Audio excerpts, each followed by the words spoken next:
Good morning, gamers. Welcome to the Demon Zone. I will be your host, the Final Gamer.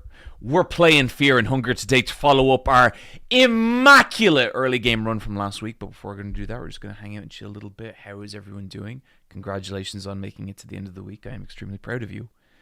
How we doing, everyone? Good morning. Good morning, Henry Glink. Gluten Tag, my favorite lesbian streamer. Thank you, Frumpy Kin, the Fae King. Hello, the Drag King Cobra. Hello, Fear and Loathing Zero. Hello, Schedule 12. Hello, everyone. Peach Jane, John, FD was just streaming, but ended upon your stream starting. Care to explain? I think it's the same thing it always is on the internet. You guys know what every other YouTuber says about me, and that's that I'm a stone cold fucking killer. And the second I jump online, everyone it's like when a really tough cowboy walks into a bar and all the other cowboys like kind of lower their hat and like kind of are like, well, I don't want none of this. That's me. Like if you guys check your Twitch pages now, you'll notice that every other Twitch streamer has just shut off their stream. And rightfully so. I wouldn't want to piss me off either, is all I'm saying. So, yeah. John, have you seen Return to Silent Hill? Not yet. I am going... Okay, is it out? Is there a Rotten Tomatoes score? 1 million dongs! Oh, boy! Oh, good lord. Game character. What would our archetype be? Grappler, zoner, shodo, etc. Guys, the Rotten Tomato score for Return to Silent Hill is 9%. 9%. Wow. Wow. That is pretty brutal. Team Ghost Rider Inc. Hello, John iPad 12. Is this going to have you trying to kill another little girl or Garfield once again? Quick question. Which woman would you date? Sushi Ben's Minami, Makima, or T.A. Reina?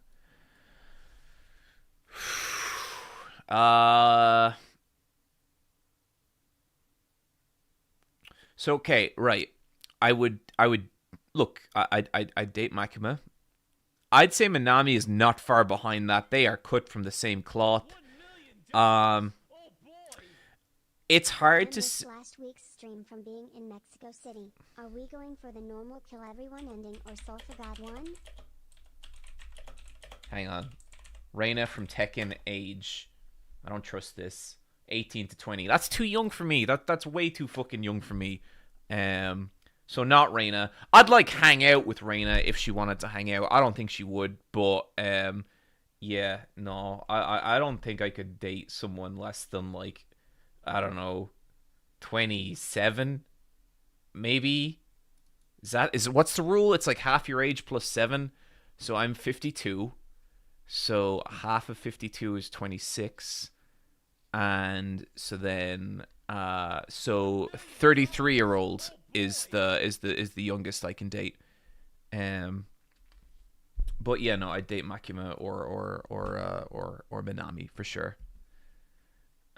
John, thank you for the Cookie Boy recommendation a few months back. Incredible people and great flavor. Maginal Oh, sorry, you have just escaped the chat. Sorry, but whoever said that, I agree. Cookie Boy actually arrived in my home today, and I am extremely grateful. Jules, thank you for the 28-month subscription. Um, mm, mm, mm. So, okay, we are going for the Sulfur God ending. 1,000,000 dongs. Oh boy. I have a feeling I am going to fuck it up and that we might miss out on it because I'm trying to keep the map of where every character is and when to kill them, but I'm not 100%. I can keep that information. I think I have it. I think we can do Sulfur God, but I don't know. Like there's a thing where like with Caligura, I think you can kill him on night 2 in the sewers. I think he moon scorches. But if not, that means going to Prehavil West, and that means risking waking up the mob, and I don't want to risk waking up the mob.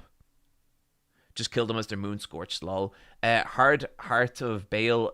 I don't think if you're going for the Sulfur God ending, you can't kill them when they're moon scorched. Or basically, you can't wait for everyone to moon scorch. Um, does that mean -7 and double your age to get the oldest? No, I think -7 and double your age. Yeah, I think it works the opposite way too. Platinum Hive 96. So you take away 7 first and then double your age, and that's the oldest you can go. I guess that makes sense. Oh my god, a wild iPad stroke we're watched on working. Great news. I'm happy to provide some entertainment. Trisnap5572. If you're going older, I don't think it matters. Hey, maybe it matters to me. Did you ever think about that, the stunt lady? Misty Chick, hey John, I donated to your Shenmue charity stream saying I had to work but assumed you'd still be streaming when I finished. Well, lo and behold, I finished work and you were exactly the same point of the game. Lucky me, winky face. Okay, you know what? I feel like I've taken a lot of abuse for the Shenmue stream, okay? And I think what people forget is the actual good I did on that stream, okay? So let's forget what that stream was actually about. I did do well in Shenmue when I was playing it. I beat the fighting parts, and that I didn't get stuck on the fighting parts. Like I was able to get past them. So that's what mattered. You know, everyone getting hung up on, you know, fucking my guests resetting that stream constantly. It's ridiculous. I don't need it. 9% for Return to Silent Hill. I was kind of getting ready for that movie to be like okay. I kind of thought it might pull it off. Oh boy, it doesn't sound like it. Have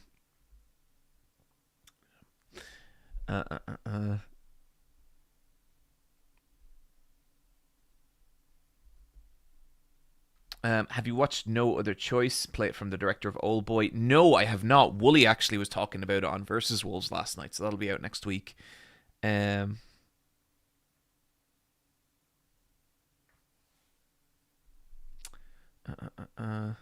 Hey John, big YouTube watcher here. Glad to catch a stream live. Has anyone taught you to teach to easy kill gas mask guy? Hype to watch you stream live. Yeah, I know you can talk to him 3 times and that makes him take off his gas mask. You still have to blow a coin to make sure that he doesn't just beat the shit out of you. And the reward for beating him is basically his head and sometimes his mask, and it's just not worth it. Editing the old season 2 trailer on my YouTube channel, and also I'm glad that you admitted that you're 60 years old even though your B-Day was deleted for 2 years. Anyway, what about the Alex trailer from Fighting Street 6 aka Street Fighter 6? Alex trailer was unbelievable. They have not missed one single time with any character from 6, and Alex is no exception. He looks fucking unbelievable. I was watching it, and I was looking, I was like, I think those are Kenny Omega moves, and then lo and behold, Kenny Omega's the motion capture. Unbelievable. Excuse me, chat. I'm a little thirsty. I'm a little beat up. I had a bunch of matches yesterday. And it was one of those sessions where I turned up to training and everyone there is like a foot taller than me. And I'm like, Jesus fucking Christ. And as you guys know, I'm 6'2". So like the fact that there were like multiple 7'3" fighters there was just unbelievable. Like I just could not get over that, you know. And it's just such a tall gym, and I don't know how that happened. But I got a bunch of bruises. These are like consensual fighting bruises, but I in case they show up on stream and it's like, why does John have bruises? That was all legit. That was all fine. Um, Hey John, recently caught up on the original run of Berserk, and I just want to say thank you for your videos on why you should still read it. Berserk, it's now my favorite story of all time. I am so glad. Random thought, JB, appreciate it. Um,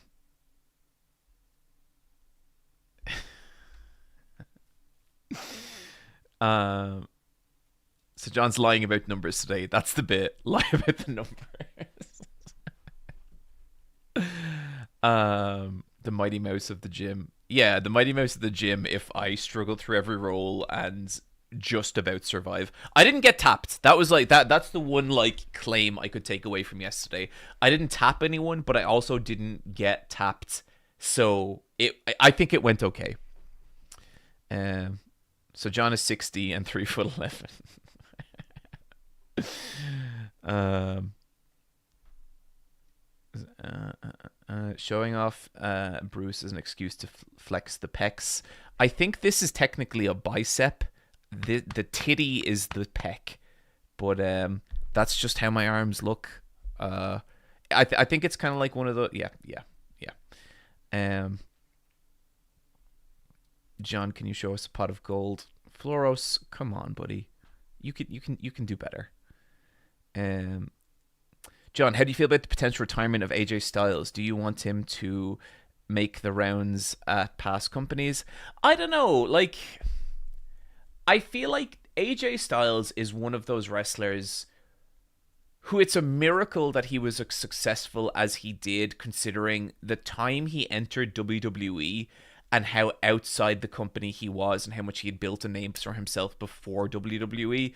I'm happy for the guy. I want AJ Styles to retire however he wants to retire. Like, you know, he did the Morofuji match last year, which was pretty, or was that 2 years ago? I can't remember.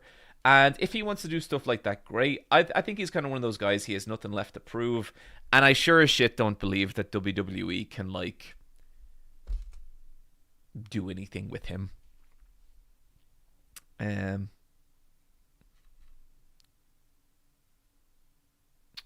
Mr. iPad12, if your book arrived today. Oh, sorry, that's gone. Very neat stuff. Love it so far. Thank you, Legion8610. Appreciate it. Oh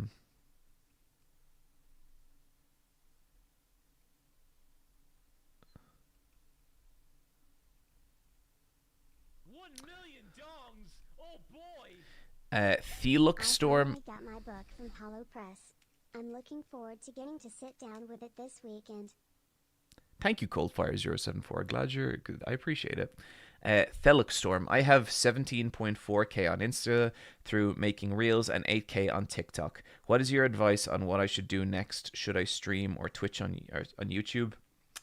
That is a tricky one, Teluk. Like, it really depends on the kind of content you make. But I know TikTok is a notoriously difficult platform to move your followers, like, off. But I would say, like, whatever you're doing, just work on developing your skills. Like, work on your storytelling, work on your narration, work on, like, you know, your research and, like, how you kind of gather video topics. And just keep getting better at the things you can get better at. Keep chasing the ideas that you're after. I am literally the worst YouTuber you could talk to. I have no idea. I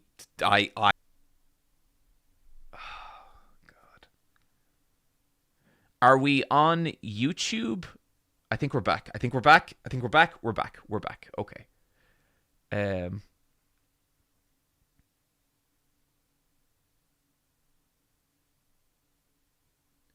I think we're good. I think we're good. That was a relief. 1 million dongs! Oh boy!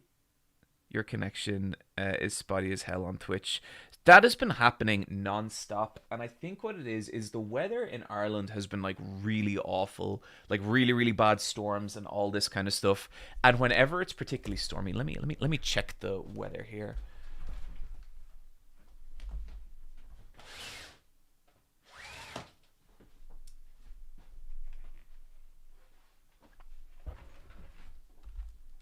Yeah, it's super like cloudy in Ireland now. It's not too rainy, but that just seems to fuck with the connection. I don't know what happens. Um, I know a lot of people with connection issues on Twitch lately. Interesting. Bro is using Wi-Fi and not an Ethernet cable. Incorrect, Evangelion. I do use an Ethernet cable, but for some reason, it's still his connection just gets really spotty when it's stormy. Um,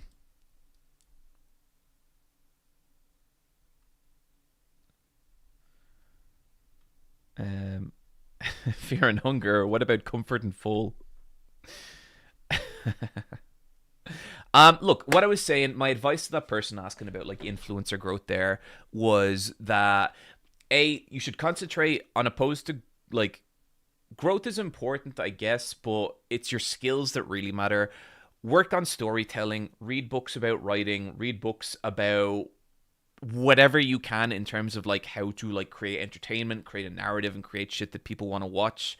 And learn as much as you can, learn as many different techniques and programs, and just develop your interest as much as you can. Like, I think one thing people never talk about is like, developing a social media following is it's kind of your job to be an interesting person and do interesting things. And so you should be seeking out new experiences, you should be trying new things, you should be like expanding all that kind of stuff. In terms of like what platforms to be on, that's a really tough one. But like I always think YouTube is probably it's YouTube is like the hardest one to get big on, but the easiest one to make money off. So that's a good one. But I would also say like just be careful about just chasing followers. Like chase ideas that are exciting to you, chase projects that are exciting to you. Like think of like how you could make your stuff bigger and better and more enjoyable, and like focus on that side of things. And like you already like if you have like a couple of like tens of thousands of followers, that's already good. Like people give a shit on some level, and so just keep like expanding on that, Dongs. Oh boy. and try not to get stuck Yeah. in like the real meta analysis grind of social media. It because I have done entire videos about that. I won't like repeat that stuff, but yeah, that would be my advice. um How do you feel about rapid fire Silent Hill game releases we'll be getting next year or two? Um, mm, mm, mm.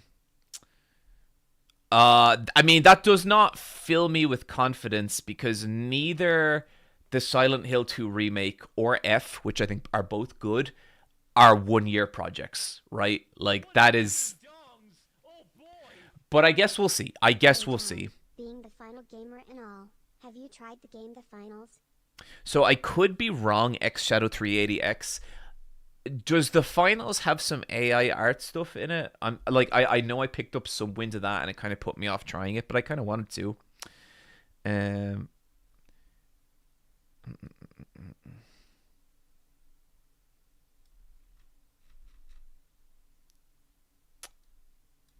AI voice acting, AI voiceover. Yeah, I don't love that. Um,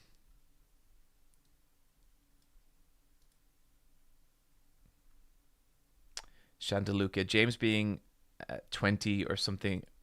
James being a 20 something cool artist is the interpretation of all time.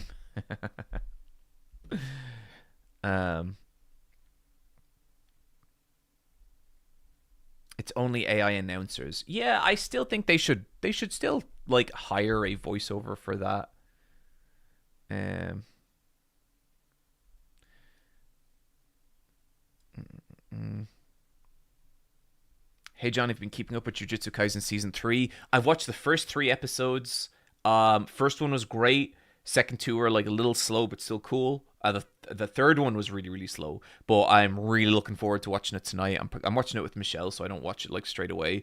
And I saw that Maki features in it tonight. And look, I don't want to shock chat too heavily here. I don't want to drop a fucking bomb.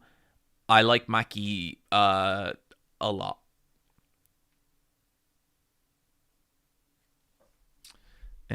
How's Michelle? Michelle's doing pretty good. Um,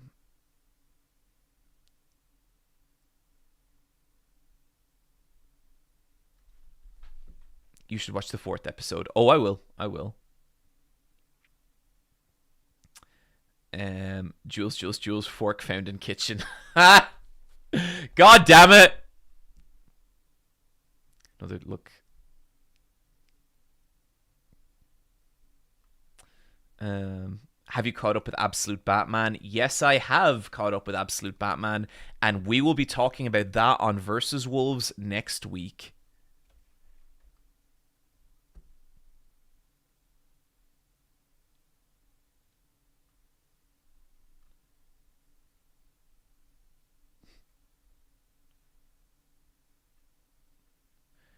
Any other anime you've seen? So do you know what I've actually been going back and watching, chat?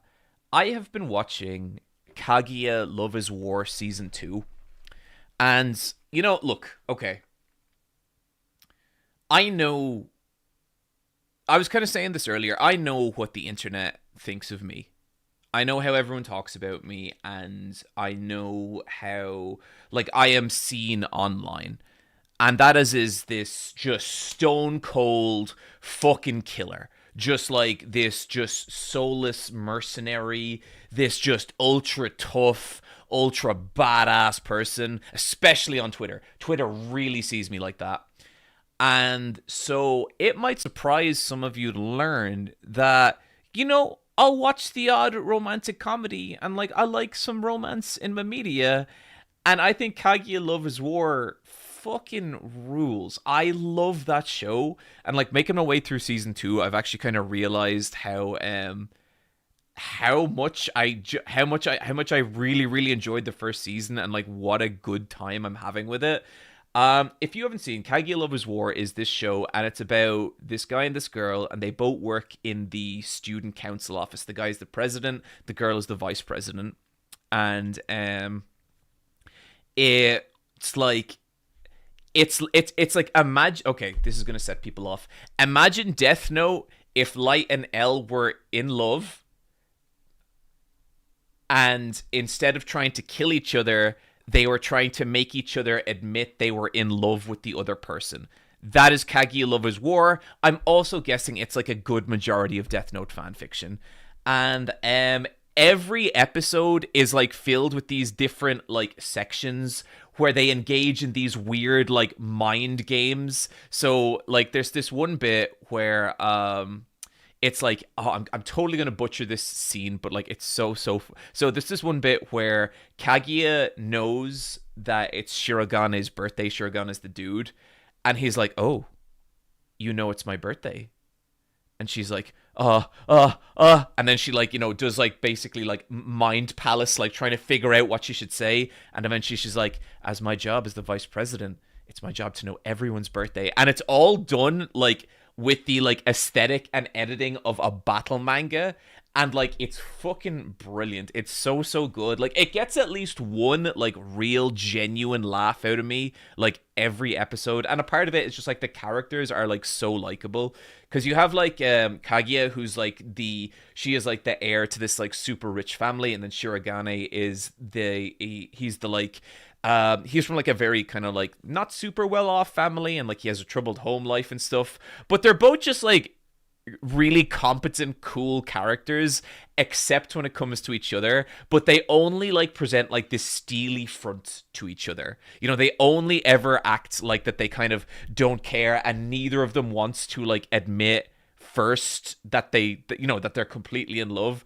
And it's kind of sweet because Kaguya doesn't want to do it because she's really proud, but Shirogane doesn't want to do it because he sees Kaguya as being on a pillar above him societally, and it's kind of sweet. He wants her to admit it first so that the playing field is even, which is how you should kind of go into a relationship, And the writing is super sharp, it's super funny, and Have you ever watched / read the Shonen D. Grayman?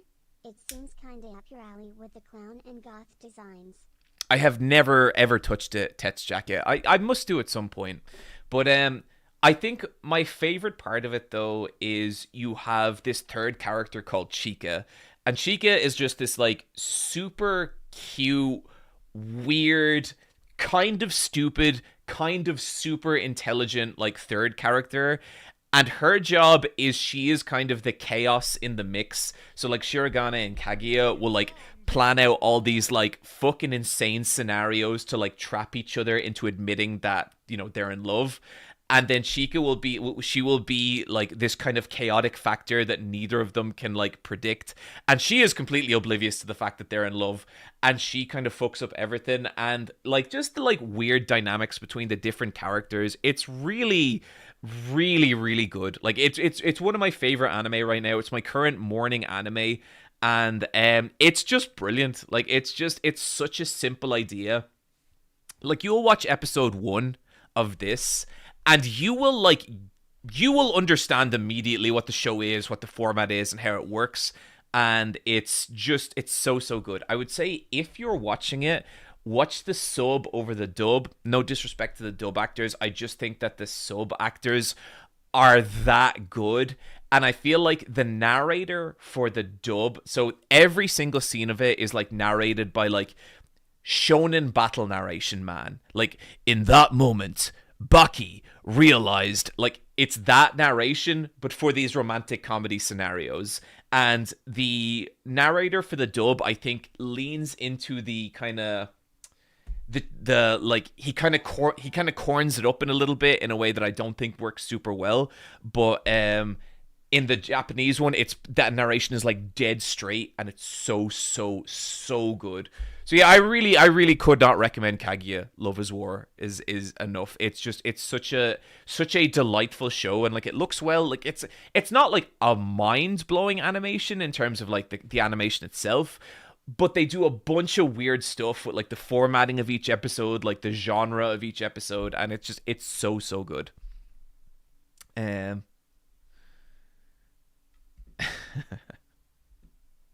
Kaguya was written by the same person who wrote Oshi no Ko. What? I haven't seen either, but the manga are definitely interesting. I actually didn't know that. Man, maybe I should give Oshi no Ko a shot. It's Fako. I think both are worth watching because the dub hits in such a unique fandom knowing way. Yeah. I would say that you didn't know. Hey, look, sometimes you don't know things. Okay, this is a really good comparison. This is from Aaron1626. Imagine a JoJo stand battle was a romantic comedy. That's what every episode of Kaguya Lovers War is. And yeah, it's just a delight.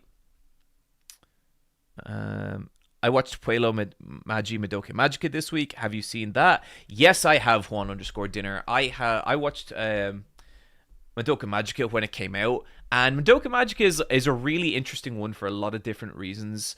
But so I remember like watching that come out and like not knowing what it was at all, not knowing the twist, and like watching the first episode and being like, oh cool, it's like a magical girl show. And then episode 3 hits, and I feel like it's weird. I feel like Madoka Magica, it used to be the fucking anime. Like if you were watching anime in the early 2010s, Madoka Magica is kind of what people were talking about, and I think rightfully so. I think it really deserves that like title. I think Madoka Magica absolutely rules. And but back then it started this big conversation where people started saying like, it's like a deconstruction of the magical girl genre, which immediately started this huge backlash of like, it is not a deconstruction of the magical girl genre. And the word deconstruction became this very divisive phrase. And looking back now, I think it was like kind of a lot of nothing. I think like deconstruction, you can look at kind of anything as a deconstruction. It's just a lens to look at shit through. But I really loved that initial series. I've watched it through a couple of times, and every time I do, I'm really shocked by like how strong the atmosphere is, how like weird and cool it feels even before shit kind of like pops off in it. And I think the way you kind of reveal, like you kind of understand what those characters are and why the situation is so fucked. It's like, it's beautiful. Like it's really good.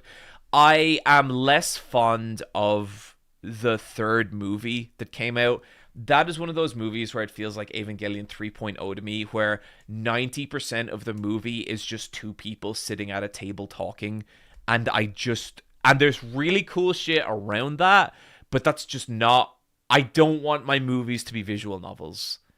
But yeah. Uh, Pi Excalibur, thank you for the subscription. Green Knight 96, thank you for the gift sub. Paula Bat Paul Bad at Stuff, thank you for the 53-person raid. Appreciate it. Arnosaurus LaClaw, thank you for the subscription. The Jacket, thank you for the subscription. And X Shadow 380X, thank you for the subscription. I had high hopes for Wonder Egg Priority. Yeah, Wonder Egg Priority fell off a little bit in a way that was such a bummer.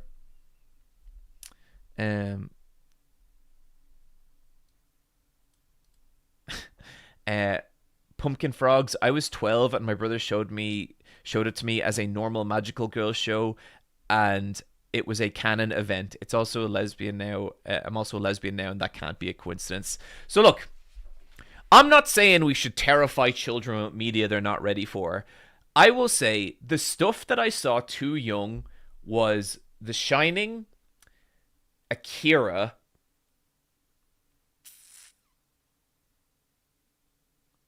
and I'd say that's it. I'd say they're the main ones. And even though they were kind of traumatic, I would not give up my experience. Like, I watched a bunch of horror films, but nothing ever, like, terrified me like those two did. And now, being older and knowing the role that both those things play in, like, my life and my general direction, I would not give that shit up for anything. So I'd know. I think if I had a kid and it came of age, or, like, to a certain age, sometimes I think I'd be like, do you want to watch this? Like, if they were interested in something, I'd be like, you sure? But I don't know. I also guess I don't want to deal with this child screaming in the middle of the night because it's terrified.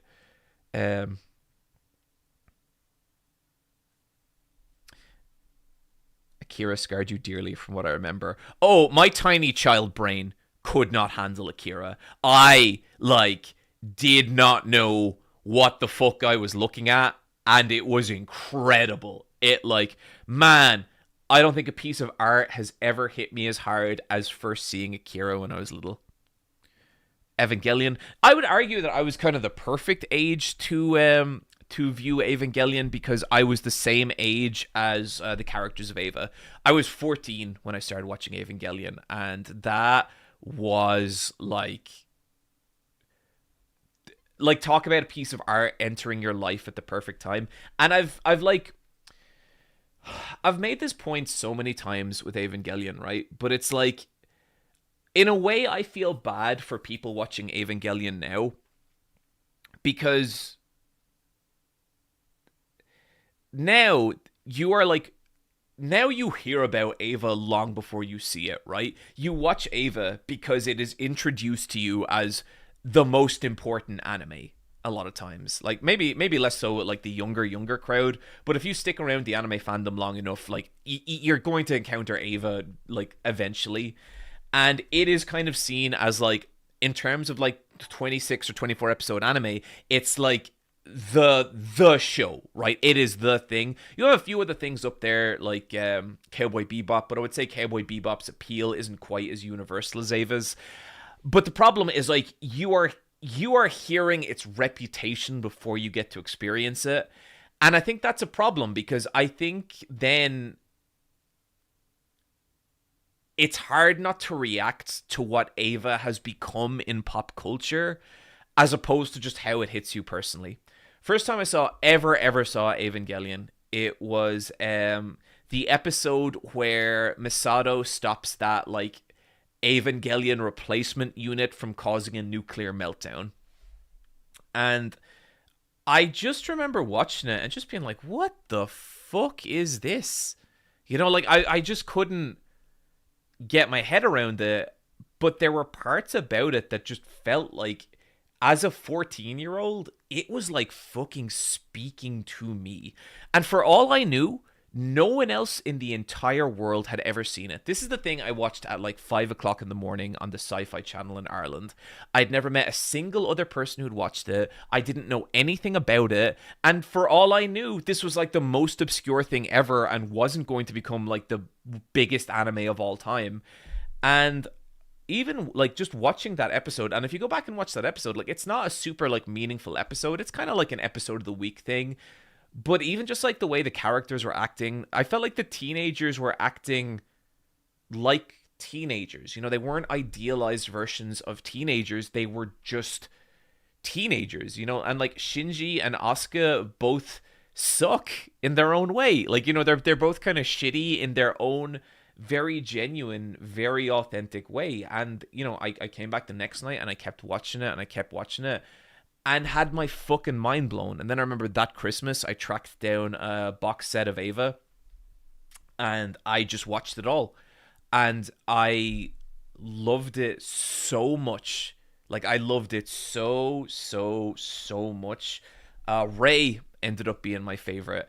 And I think the reason that I liked Ray so much was because there's all these sequences with Ray where it felt like she is trying so hard to understand other people and understand why she's different to them. Like I always think of the scene where she's holding Gendo's glasses and she's just kind of looking at them, trying to understand how she feels about this person. And there's so many scenes like that with Ray. And like Ray is like one of my favorite fictional characters of all time.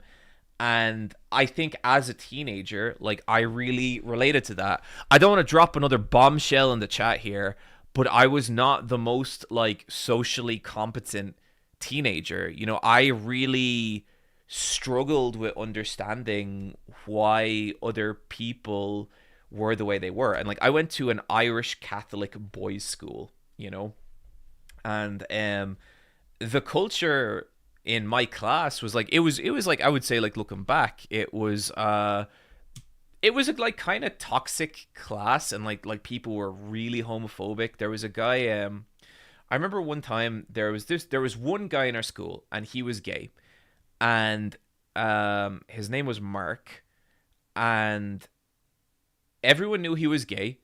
He was like chill, like he was fine, like he was grand. He was a little odd, but he was a little odd in the way that like he was a teenager, right? And so we were getting changed for sports one day, and next thing like I just hear someone go, "What the fuck are you doing?" And I look over and it's a classmate of mine and he's talking to Mark. And like Mark was like not like he was like a pretty shy, like kind of retiring guy. It was just everyone knew he was gay. And then the dude just punched him, just like actually fucking punched him. And I couldn't believe it. And like, I thought Mark was nice. Like I thought he was sound. And the dude's name was Liam. And I was like, Liam, what the fuck are you doing? And he just goes, he was looking at me. He was looking at me. And like, I got into a huge screaming match with this dude, Liam, then, of being like, what is your fucking problem? You know?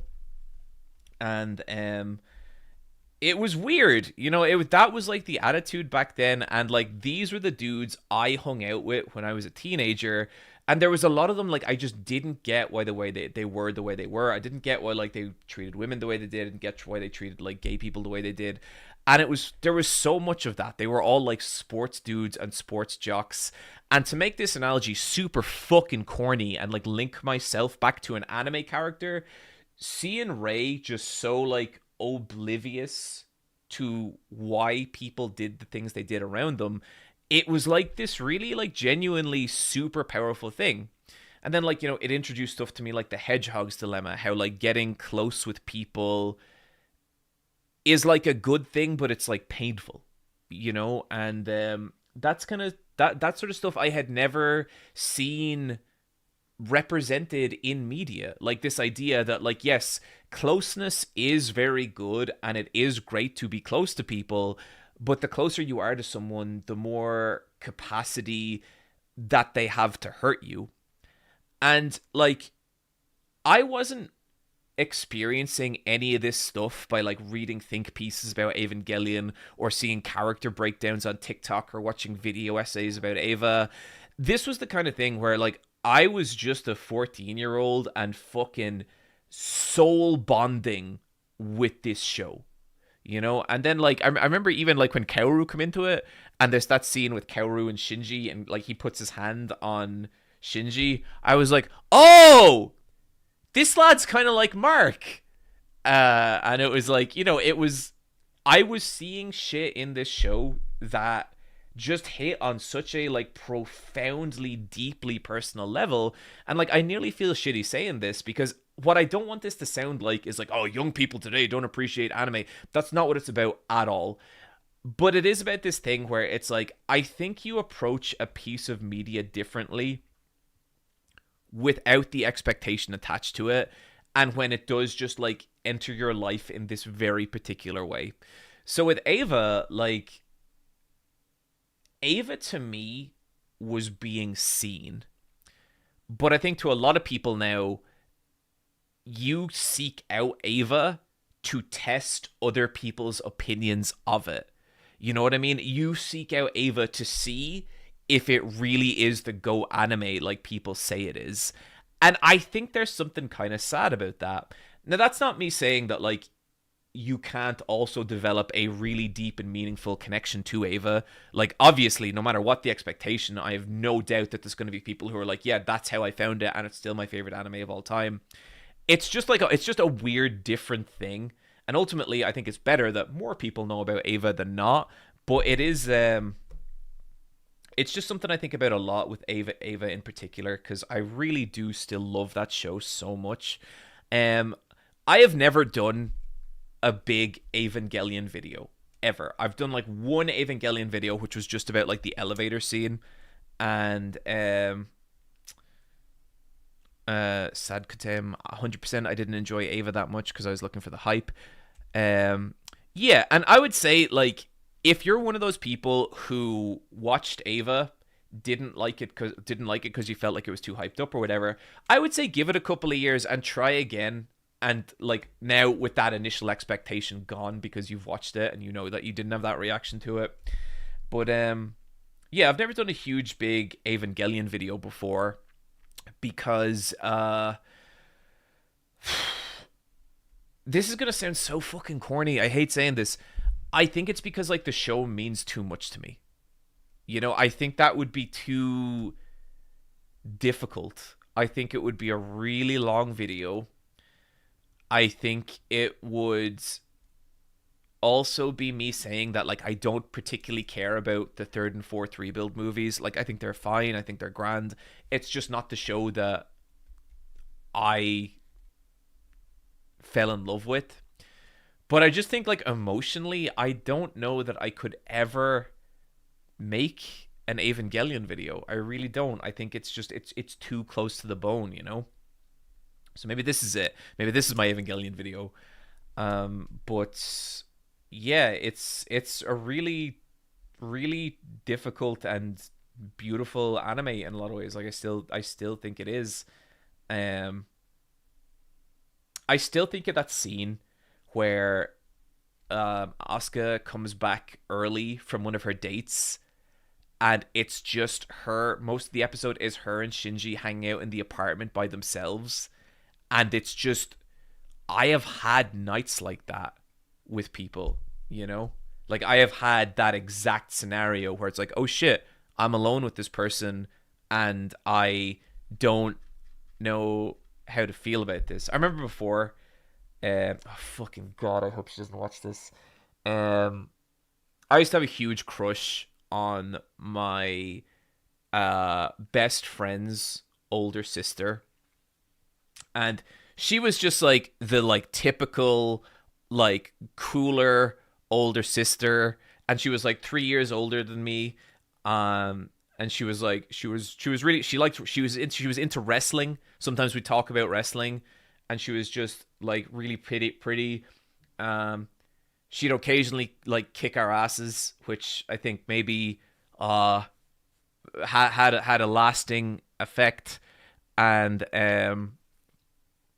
she one night I like called over to my friend, and he wasn't there, and she answers the door, and I'm like, oh hey, is blank there?"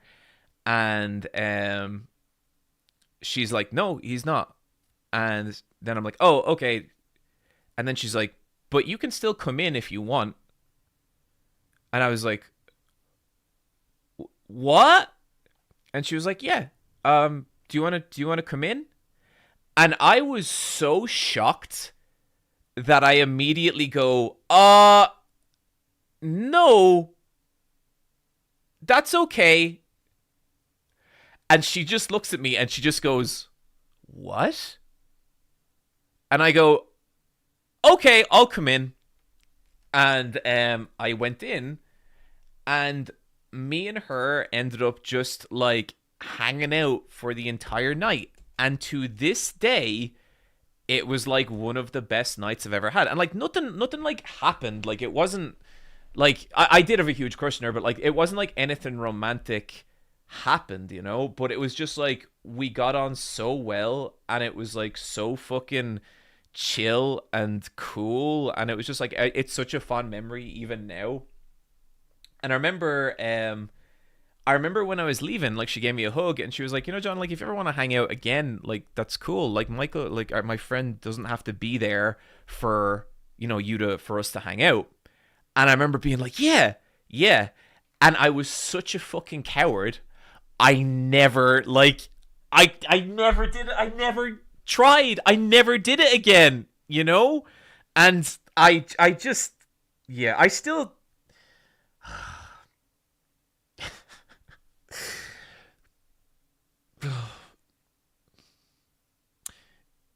and she's also a patron. I don't think she watches this channel. I am fucking praying she doesn't watch this channel, cuz even 20 years later that shit is so embarrassing. Um Yeah, she's still cool. Like I'm still close with her entire family, but I always remember that night. And I guess my point was like when I saw that episode of Shinji and Asuka, like that's exactly how it felt. That's kind of what okay. Someone just said she's in chat. No, the fuck she isn't. I know she doesn't watch my Twitch channel, and she's not finding. I got such a fucking fright there. Jesus. Um, for the love of God, stop talking, Sean. Um, but yeah, um, but yeah, that I guess Evangelion to me, really, what I'm getting at here is that I stumbled upon this show that felt like it was explicitly made for me at the exact right time.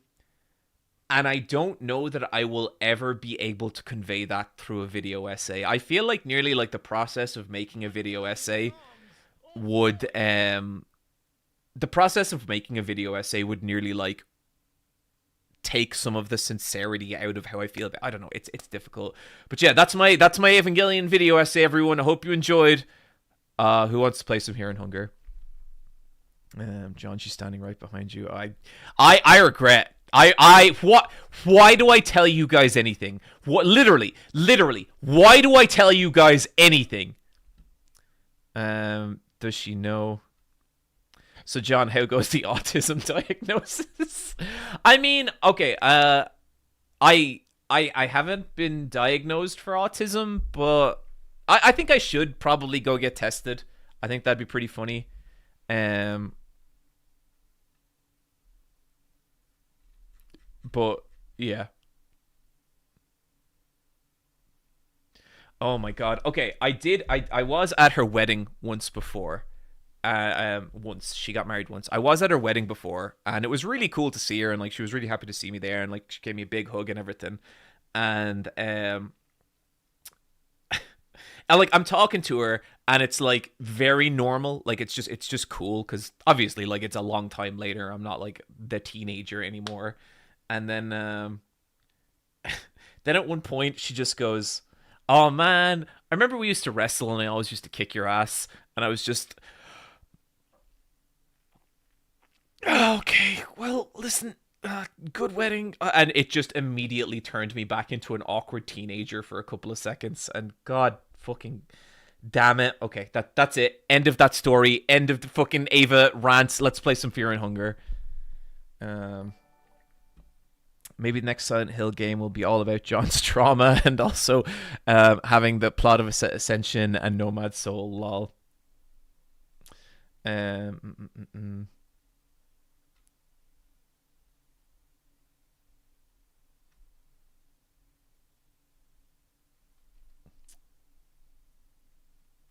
Why is this guy still digging a hole? I can't help it. I can't help it.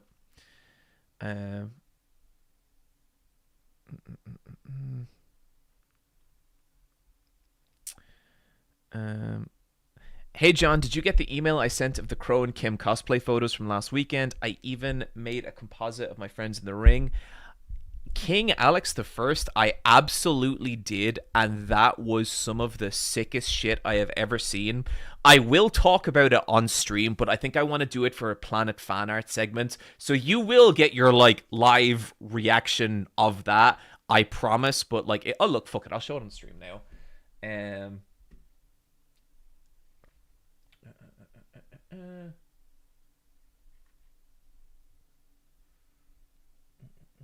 Where are we? 1 million Dogs. Oh boy. But basically, some awesome fucking fans did some Kim and Crow cosplays from Eye Patch Wolves. Sickest shit in the world. This absolutely made my day. Why haven't I appearing? That's strange. I'll figure it out. And just absolutely amazing. I cannot tell you how much I love this. So thank you so much for that. I really appreciated it. No, John, please tell us more stories about your interactions with women. God damn it. 1 million dongs. Oh boy.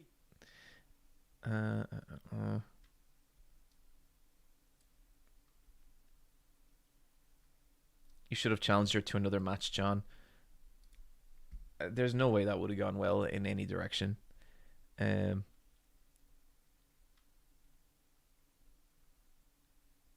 John, when he was a teen, was Deku. I was kind of a like. I was that level of awkward, but I was like meaner. I was like a meaner Deku. All that BJJ makes sense now. You can't hurt me anymore, lady.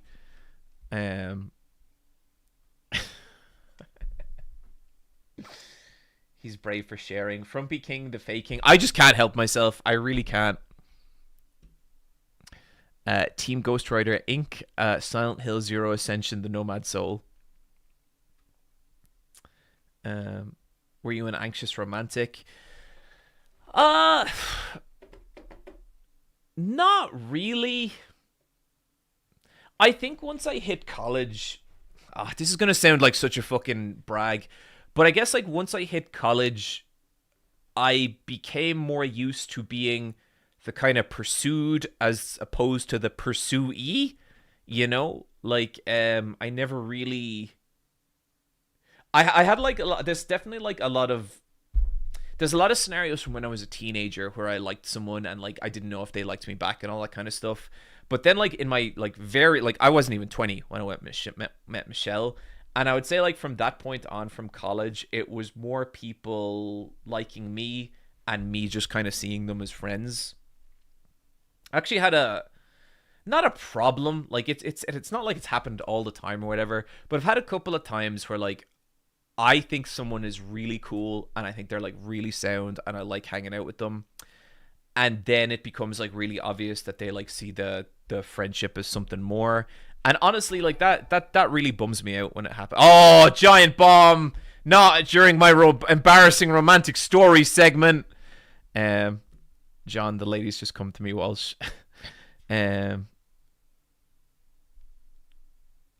John, I regret this is from Jules. I regret telling you anything. I'm never talking about myself again. Anyway, let me just answer one more embarrassing childhood story. Zootopia, appreciate it.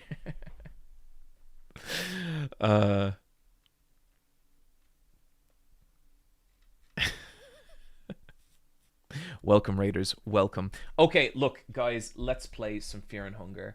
But before I do, let me just look. Oh, so yeah, we're gonna try and get the sulfur ending. I don't know if we'll be able because there's a few. I'm like, what's the best way to kill August? Um.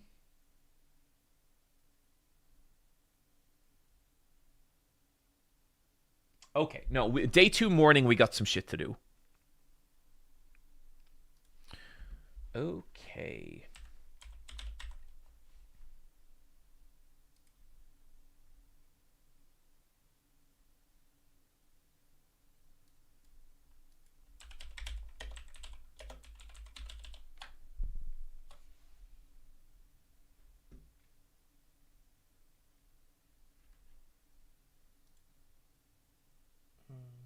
What am I doing? Sorry, chat.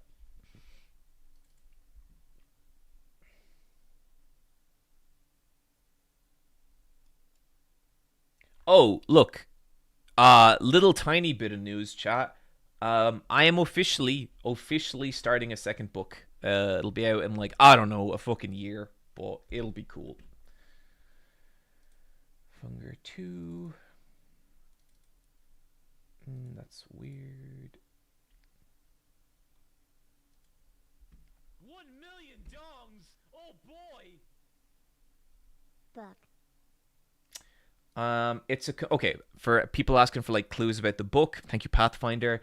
It's like a very different thing than the last book. This book is really inspired by like X-Files, SCP, The Twilight Zone. It's kind of like it's a more like out and out horror book as opposed to just a kind of horror book like the last one. But I'm really excited. Is it a collection of your stories?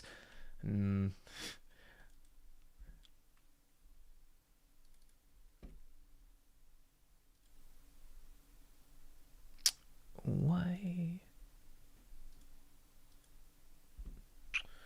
The cameras have just been acting up since I started back with these streams, and it's annoying the hell out of me. Okay. We are playing Fear and Hunger Termina. I want to give a shout out to a Dark Raccoon, who is also a Fear and Hunger content creator, and also is the person who made this patch so that we can actually like play this game on stream. Chat, let me know if the sound levels are okay. You should be hearing the opening menu music now.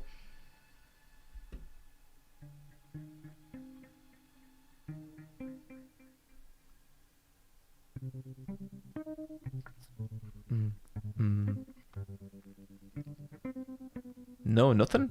Weird.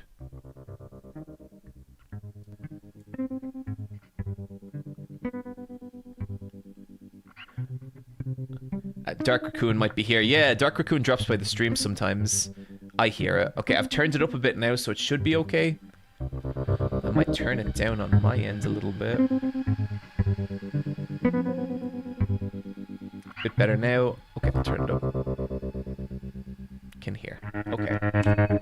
Now let's see. Where did we leave off? Okay, I forgot that we have the what were they, the Wrench sisters or the Wrench lesbians? I can't remember. Best age you talk. There are 11 souls left, and so the 14 are no more splendid. It's only the first day of the festival. Okay, we're still on day 1. Could we actually have a one with potential on our hands? Head to the tower, let the blood spill. As 14 is reduced to 1, so opens the gate to the Court of Rare.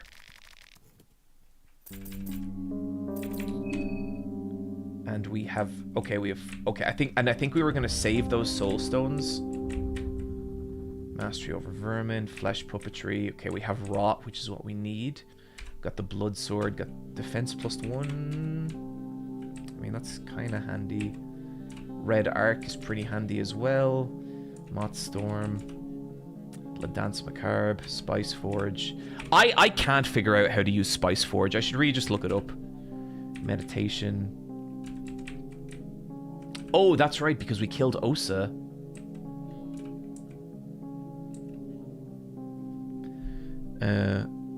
Inverse Crown of Thorns is the goated spell. No, it's not.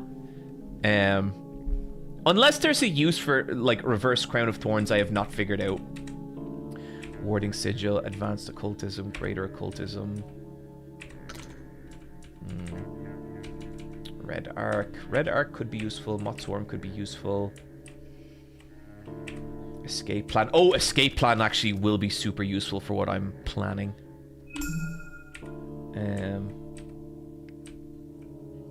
Okay. Spice Forge is broken good.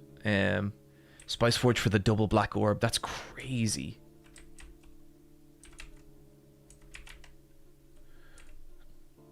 I mean, I do have enough points to get Spice Forge.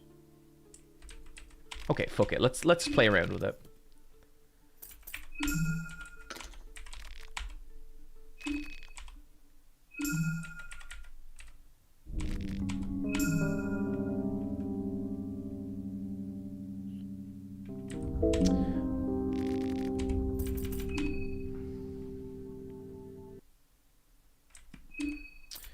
So if we go into skills and we go Spice Forge, so what does this mean?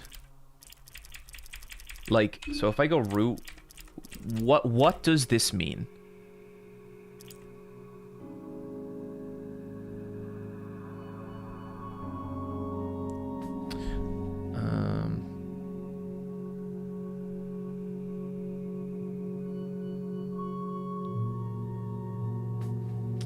I think the deeper meditation, whatever it's called, is bugged.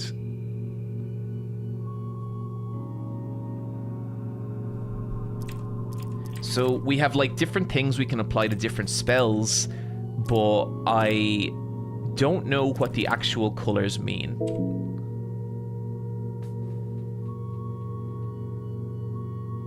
One is cast at the beginning of the fight, one is casted twice in a row, and oh, wow.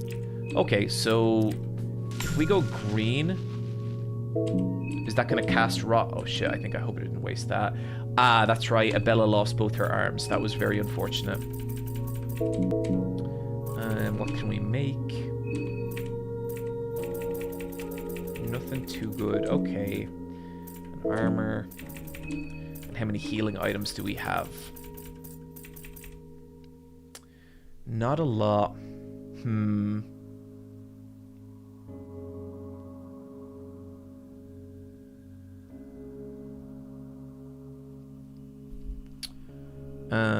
The first one is that spell will cast immediately at the beginning of a turn. Second one makes a spell cast twice. Interesting. So, did I just waste a spice? So can I take the spice back out?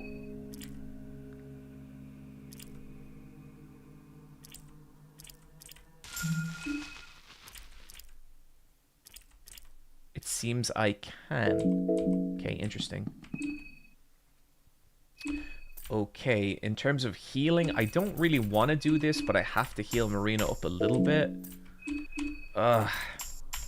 That's such a fucking waste, but I am kind of going for a no... I'm going for a no-death run here.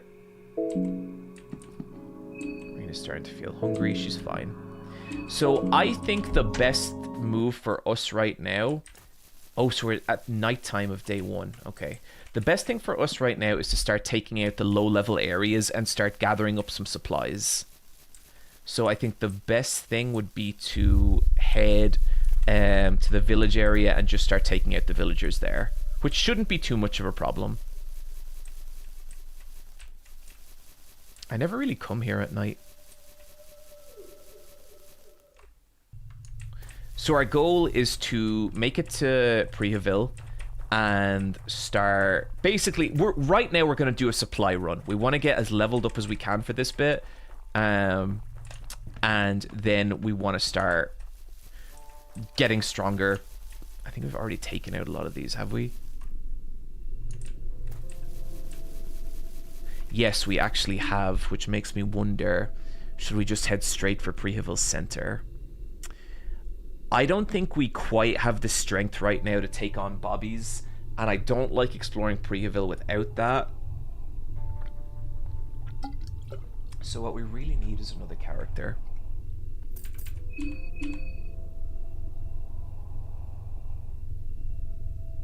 Our agility is 11. So that might be enough to engrave... Oh shit, that's right. We don't have the God of Fear and Hunger yet.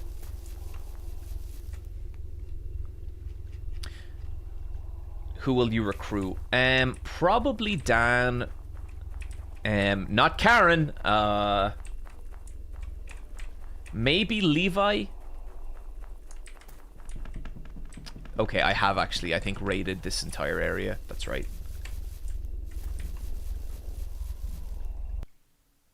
Is there a way to give them their limbs back? There is. If we can find a flesh Bible of Sylvian, then we can get their then we can regenerate everyone's limbs. That is my hope, because a one-armed character cannot do a lot. Like, you can still use them for like healing and stuff, but you can't really like depend on them the way you can a regular party member. Yeah, I think we've bled this place dry.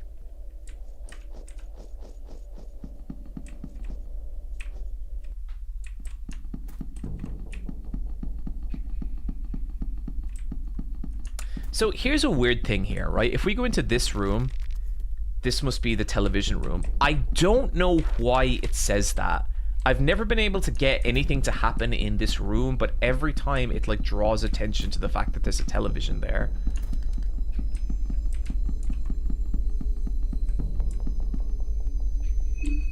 Hey John, what's your preferred name for heroin? Smack, horse, Bojack. I call it Bojack. Oh, fuck.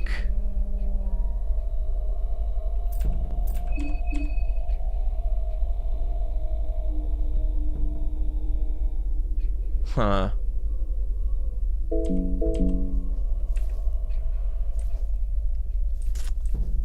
We can probably kill him. I would really rather avoid fighting him if we could. Shit! Oh my god, I looked at the chat for 1 second. Oh.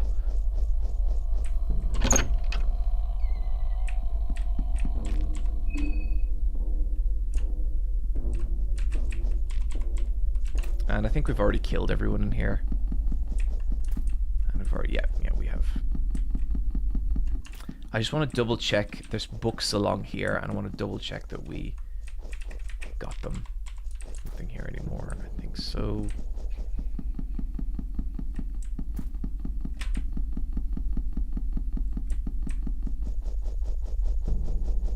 Okay, I think we're good. Okay. The plan is to try and get by the Bobbies with as minimal conflict as possible, and start raiding Preheville for whatever supplies we can. Fuck. Okay, there's a trick to beating Vile. The only thing is that there's going to be a coin flip, and if we lose the coin flip, he might kill us.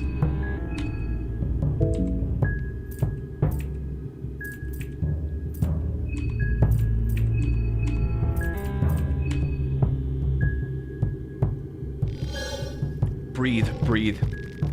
You try talking to the masked man, but his words are muffled by the gas mask. What was our persuade? I interrupt your business. How can I... Oh, I've never seen that before. Huh.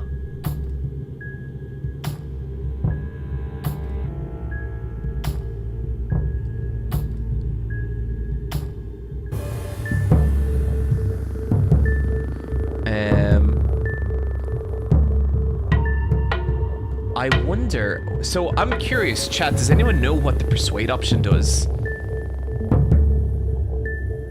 I know the talk to him route, like I know how to do this, but I'm kind of curious to what persuade actually is. No, I can't risk it. I don't want to risk it against Vile. What was that? Breathe, breathe. He's trying to answer. Why don't you find out? Because this is... I'm trying to do a no-death run.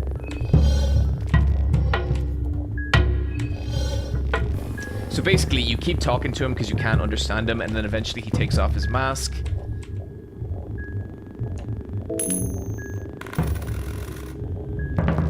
Thank God.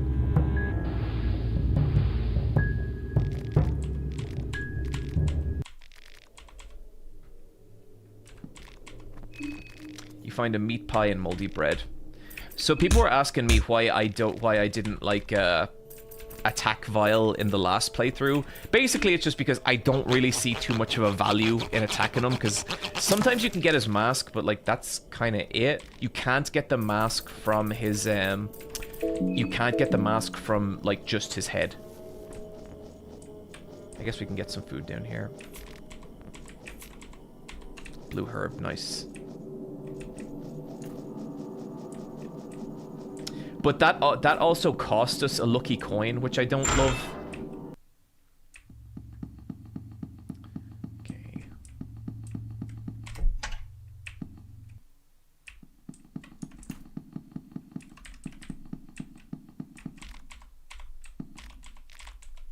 $10, awesome. If I can get a small things amulet, I can boost Marina's agility to the point that she can start moving twice, which would be amazing. Glass shards are always good. White file.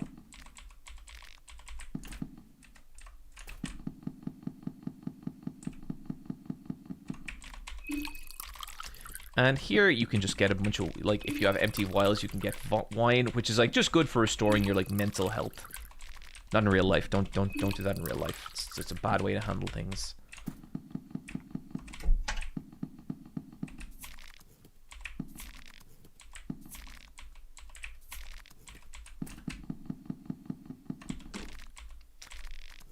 Use lockpicking, yes. Bread, turnip. Got some gasoline, lucky coin. That's good. You always want to have at least one lucky coin, so if you do end up in a fight with a coin flip, you at least have that.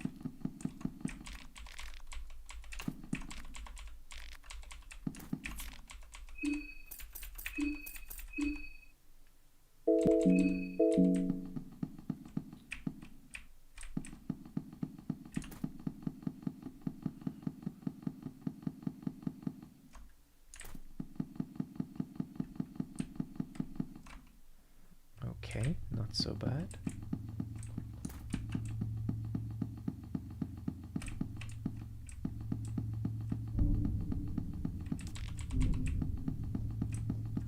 I just love the sound design of these games so much.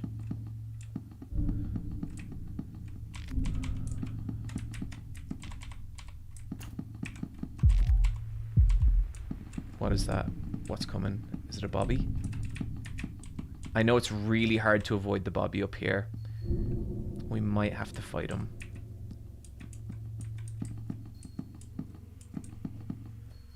There he is. Fuck. Distant noises echo from somewhere. Okay, Marina's losing her shit. Let's get it. Let's get some wine into you, Marina.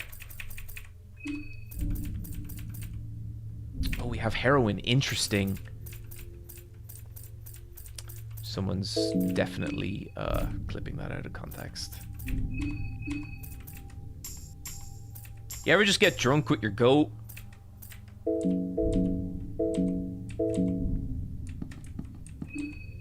She's not weak yet, but she's good and close enough to feed her. Oh, you know what I'm eating after this, chat? Michelle's making some homemade pizza, and Michelle's pizzas fucking rule. They're so good, and we're gonna eat that. We're gonna watch the OC. We're gonna watch Jujutsu Kaisen, and I'm just very, very excited. Fuck. I might have to fight this guy. It's a risky fight, but we could be okay.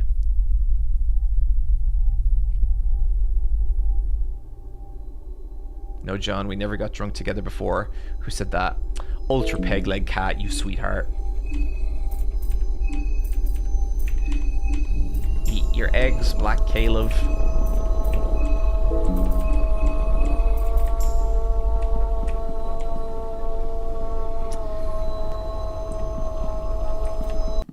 Okay.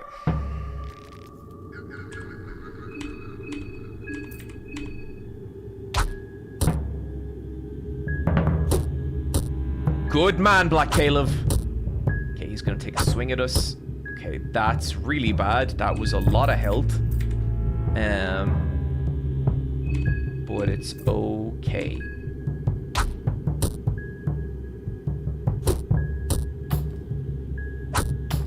His head should stop spinning soon. And let's take him out.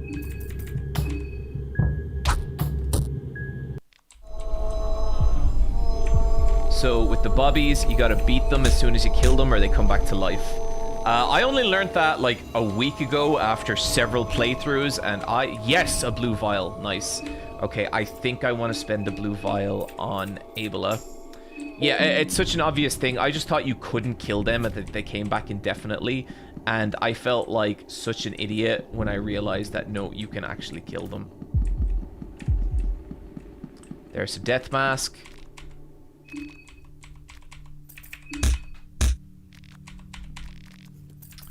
Okay.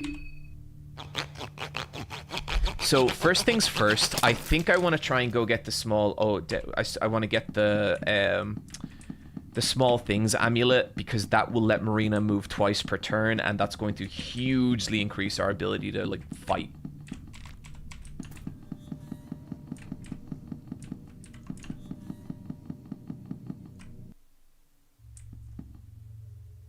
I don't want to go this way. Okay, I fucked up there. I think I want to try and go the other way. Although, can I go the other way? I always get mixed up about this.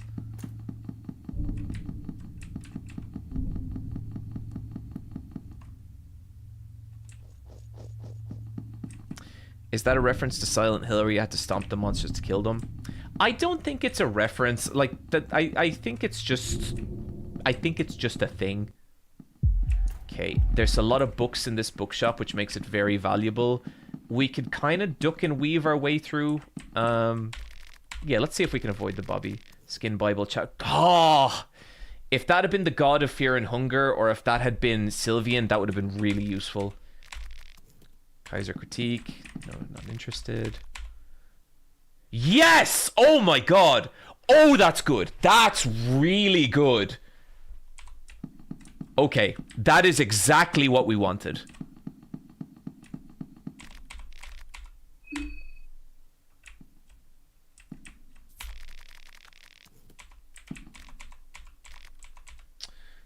Let me just fix the category real quick.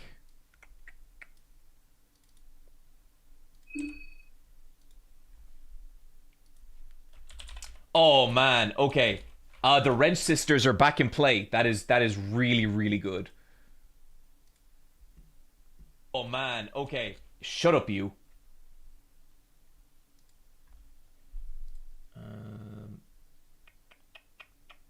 Edit. So.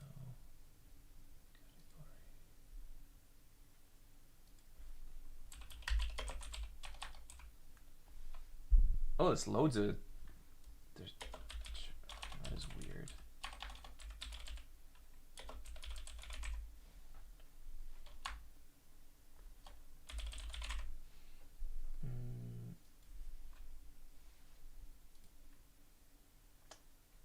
What is going on here?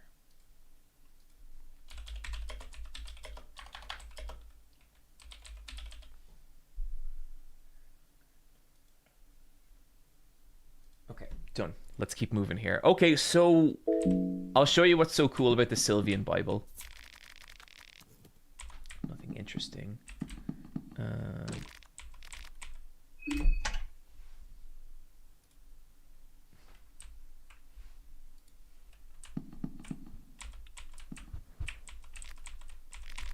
Find the skin, but oh, Venushka. Okay. Oh, if only we had the. If only we had the Fear and Hunger, the God of Fear and Hunger Bible, then we'd really be rolling. I don't want to waste a coin on a chest right now. Okay, you know what? This is actually a really good opportunity.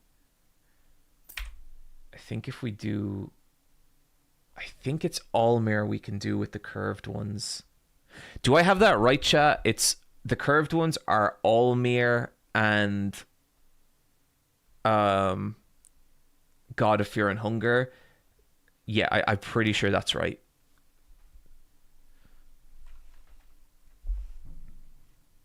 I really don't want to waste this.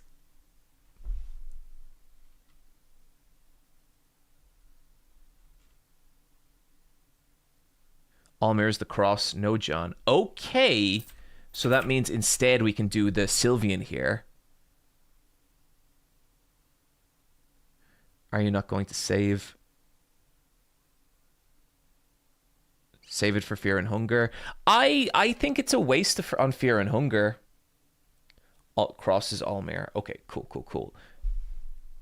Okay, in that case, it is Sylvian we want.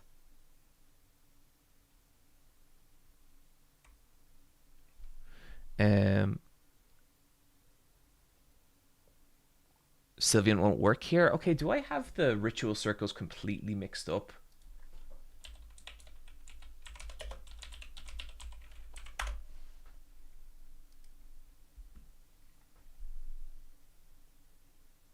Yes, I do. Yeah, okay, it is Almir we want here. What are people talking about? Wait, I was right the first time. Yeah, this is the perfection circle, and this works with Almir and the God of Fear and Hunger.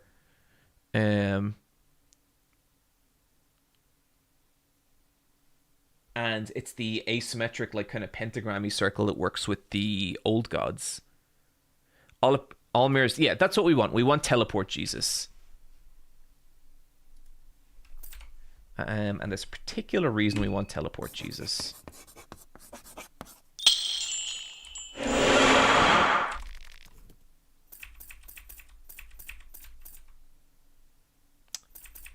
So this is like a really, really good setup because now we have a simple way to get to the other side of the map on the BOP as well as the train cabin. This is kind of like, these are the exact portals I like to have set up.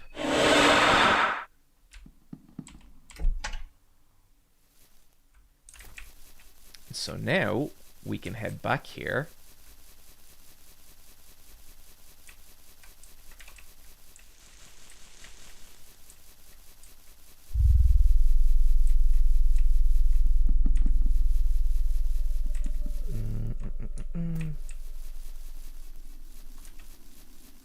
And we can go to this circle. And we can do Sylvian in this circle.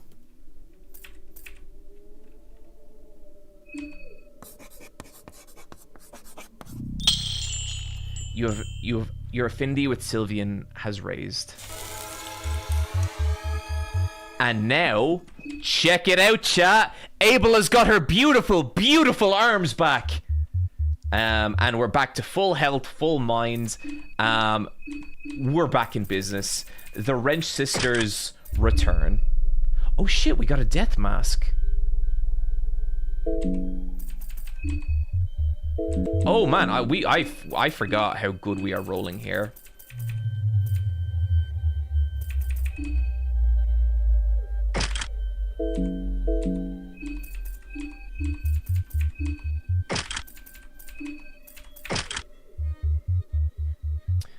The Wrench Sisters are back in action. Let's feed our goat.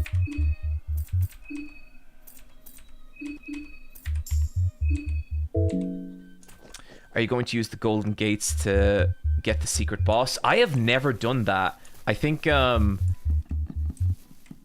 so I would have to raise my affinity with rare, right?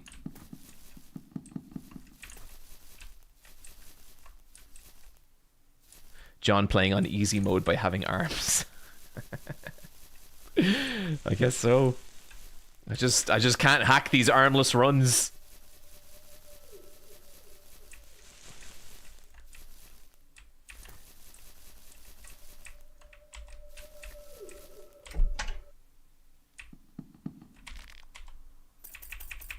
So now let's head to the BOP. John, do you watch sports? And if so, who is your GOATs? Not really, honestly. I don't watch a lot of sports. There's people I definitely like in sports. I like Michael Jordan a lot, even though he's meant to be a little bit of a dick.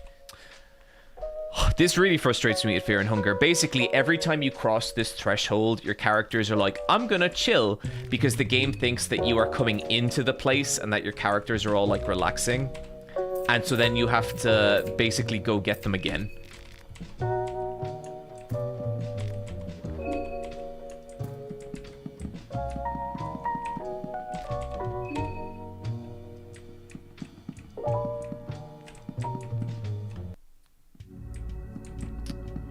I love that song so much.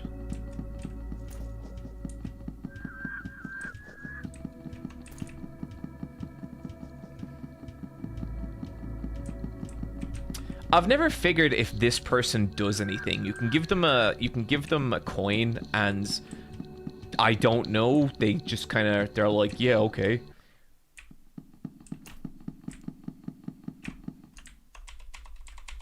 I'm so glad we got Abla's arms back. I was really worried we wouldn't be able to do that.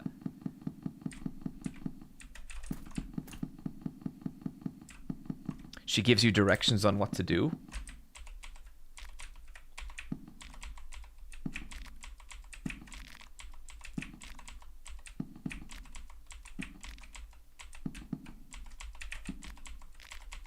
$10. Awesome.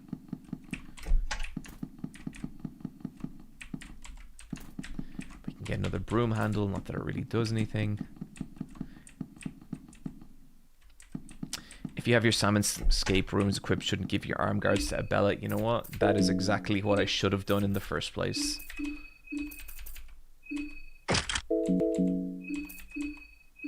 Let's protect those beautiful, beautiful arms, Abela.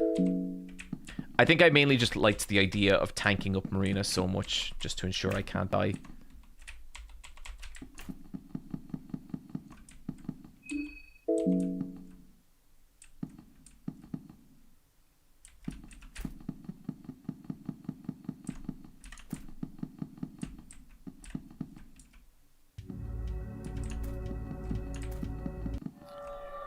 I think killing this thing shouldn't... These things are actually, like, kind of nasty. Like, they can hit hard. I think for the Wrench Sisters, they'll be fine.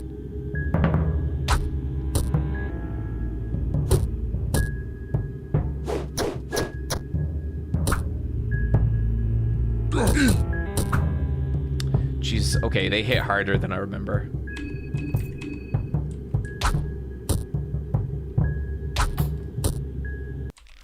That was a little bit of a tougher fight than I was expecting.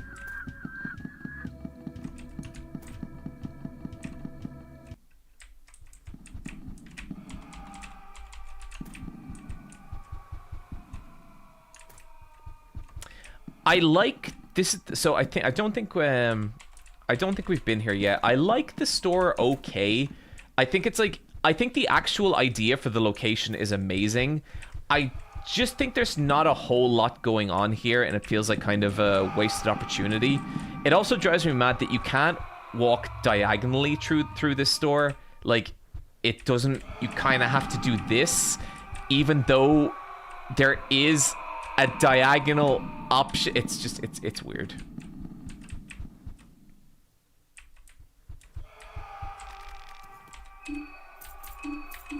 There is also, like, guaranteed armor here, which is pretty handy.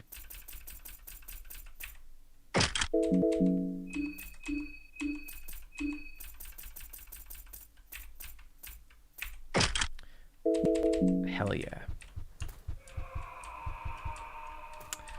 And there's also the top floor here. There's a guaranteed magical ring. I think it's either always a Betel Stone or it can cycle between rings. I can't remember, but it's not bad.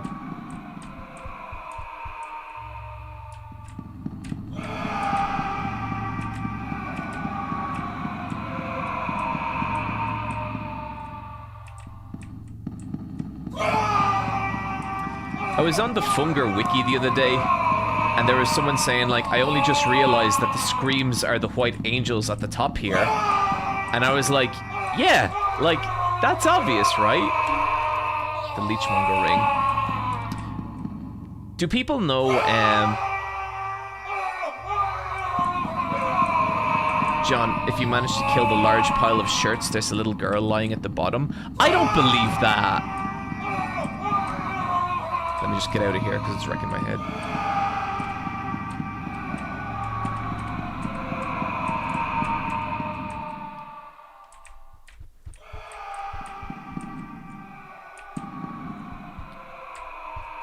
Why are they like that, though? I think they're trying to make white angels. The Leechmonger ring is one of my favorite rings. Basically, whenever you inflict damage, you get like 10% of that, or like 8% of that damage back or something.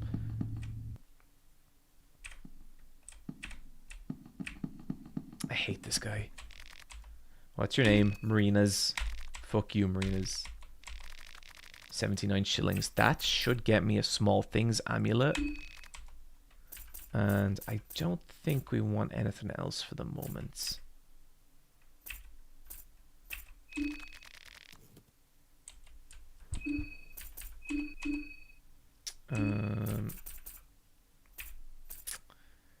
Huh.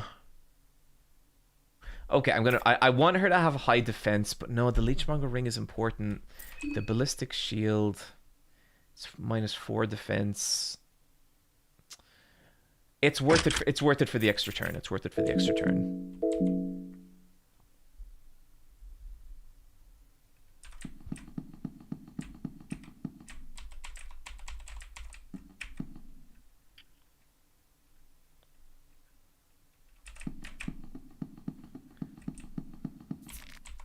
Find a piece of chalk. Just find a small key.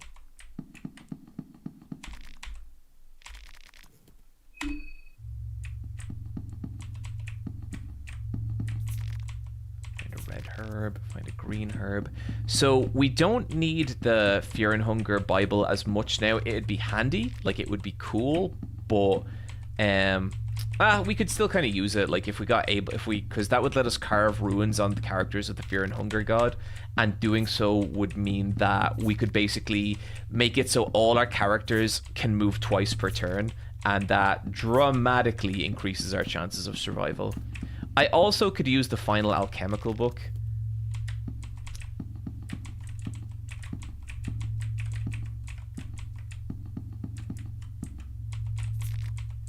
Cloth fragment. You never have too many cloth fragments.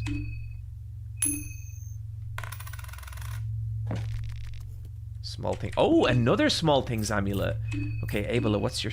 Okay, I don't think that's quite enough to give her the bonus to speed, but it actually might. And I don't want to touch the lamp.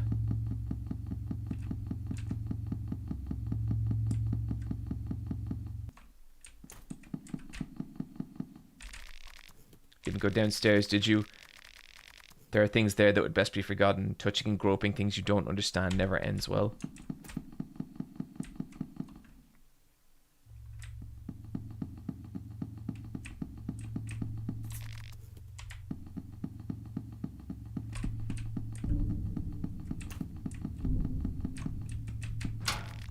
You could unlock the gate. Unlock it. Okay. What the... Fuck!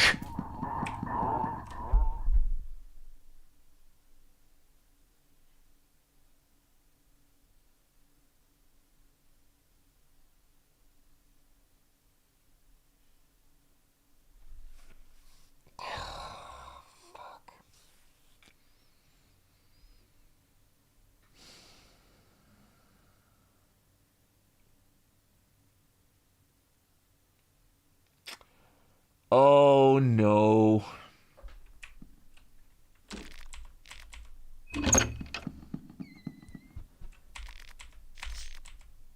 Purifying talisman. That's really bad. That's really, really bad. Basically, we have just triggered the mob. The mob was the enemy I was scared were going to form last run, that we're going to spawn last run. And the mob are like basically the hardest enemy in early game Fear and Hunger. I have ways of dealing with them. They won't despawn. They won't despawn. Yeah, like people in the chat are saying it's a run ender. Okay. But there is maybe something we could do. So we have Spice Forge.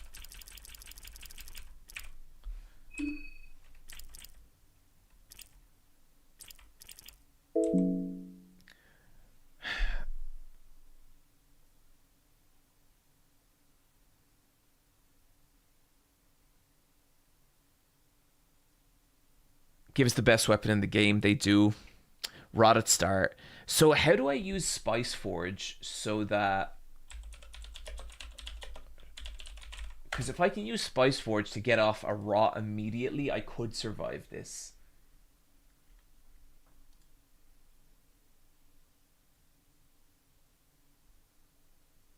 Okay, so I need to go green rot.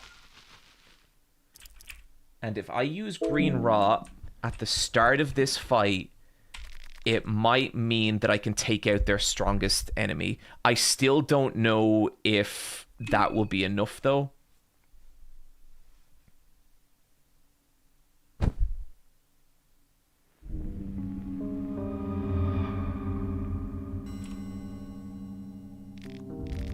The tower. Head to the tower. The wonder of the pain moon hue of the moon god. Hey, I missed you.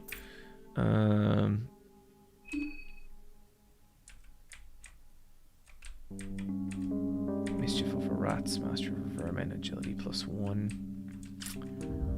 Moth swarm could help.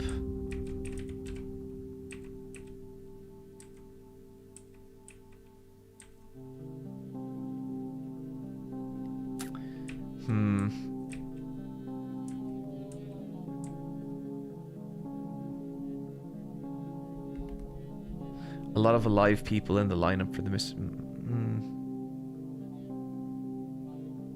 No soul stones. Yeah, okay.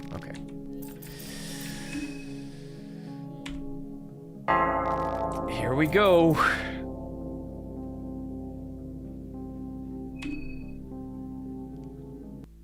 So, if this thing works with the... if this actually works and we're able to use Raw immediately, we might be okay. Otherwise, this run might literally be over. We might be dead.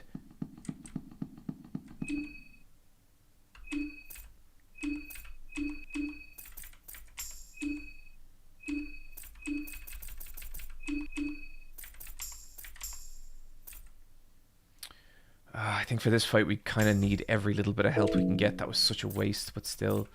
Is there anything else we have that can help us? Okay, this might actually work. This might work. I gave the pep pills to... I gave the pep pills to Abela. And I can create a murky vial. We might be able to pull this off.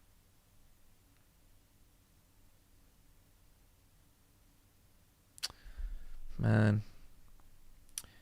Dodici. Today is my brother's birthday. He passed away a year ago. He passed away a year and some ago. Thanks for streaming and helping me get ready for the formalities today, John.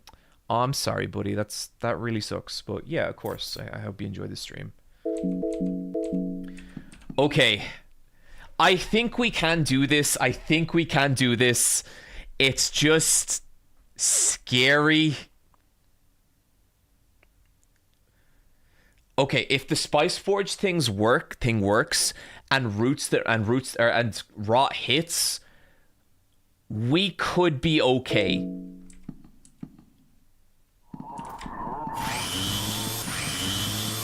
Or we could just run away from them. Huh. Okay. But now we're trapped in the orphanage. Okay.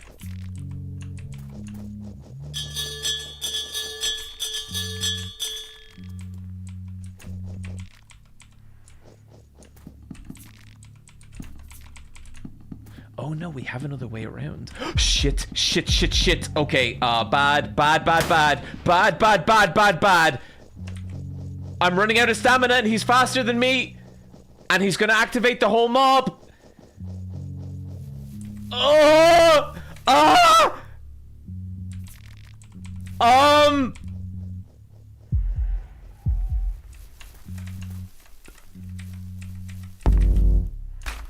Okay, wait for him to go away.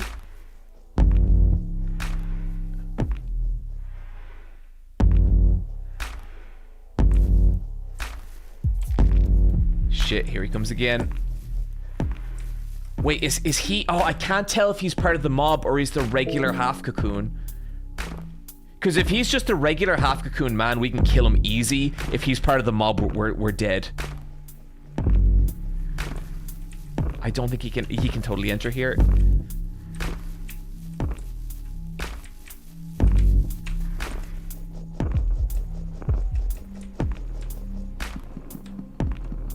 And the rest of the mob are down there. Fuck, and here comes a Bobby. We can kill a Bobby. Ah! So rot does work straight away.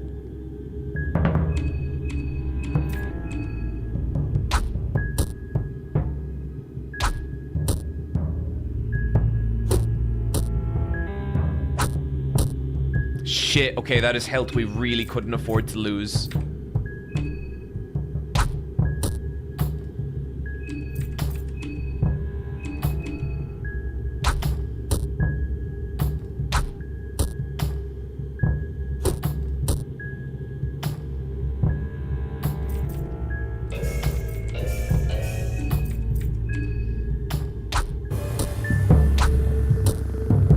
Okay, the guy's coming right behind them. Oh, fuck! And I didn't get to kill the Bobby, so the Bobby's back alive. That sucks. This sucks. Oh, God.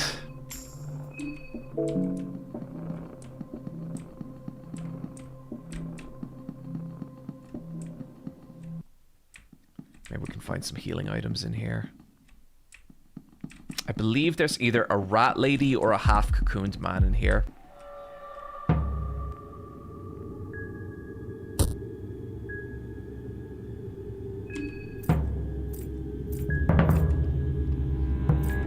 Let's take out his mallet first, because that can do a bit of damage.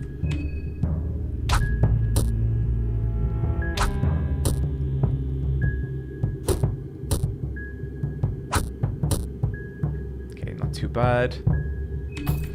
And now we are going to smash in his junk with a wrench, because that's what the wrench sisters are all about. And then we're free. Damn it. I thought he loses his balance when you take out his junk. Now he's lost his balance.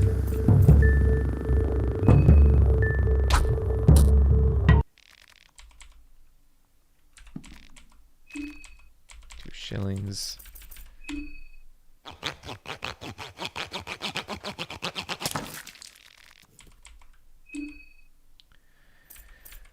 Okay, for the moment, let's switch the Leechmonger ring over to Abela.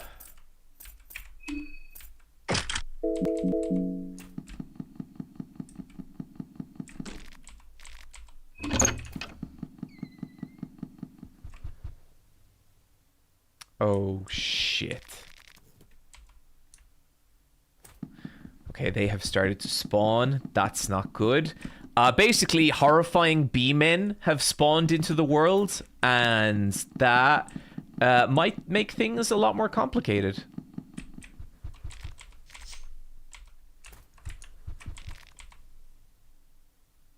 Portrait of a young woman on top of the dreader.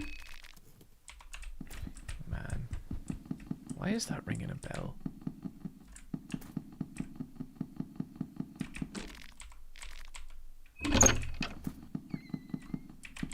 Lockpicking is so useful. Tail of pocket cat. Okay, not any good to us, but whatever.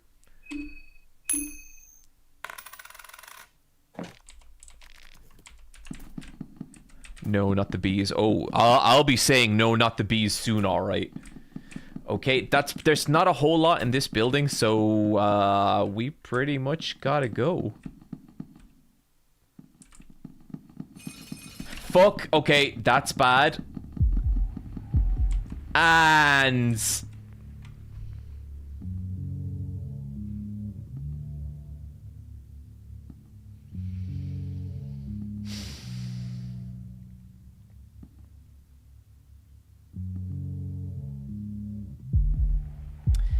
so our only real shot here is that that half cocooned man up there, basically there's 2 half cocooned mans in this area. One can spawn with the mob and the other is just a regular half cocooned man, I think. And if that's a regular half cocooned man, we'll be able to kill him. He's like the enemy we just killed and it won't be a big deal. If that is the half cocooned man from the mob at the top of the ladder, we're dead. We know that the other guy is the fully cocooned man. Let's get some food on us real quick.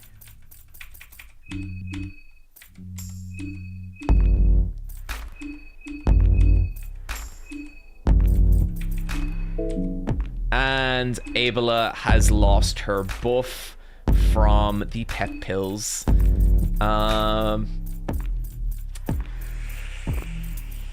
Oh!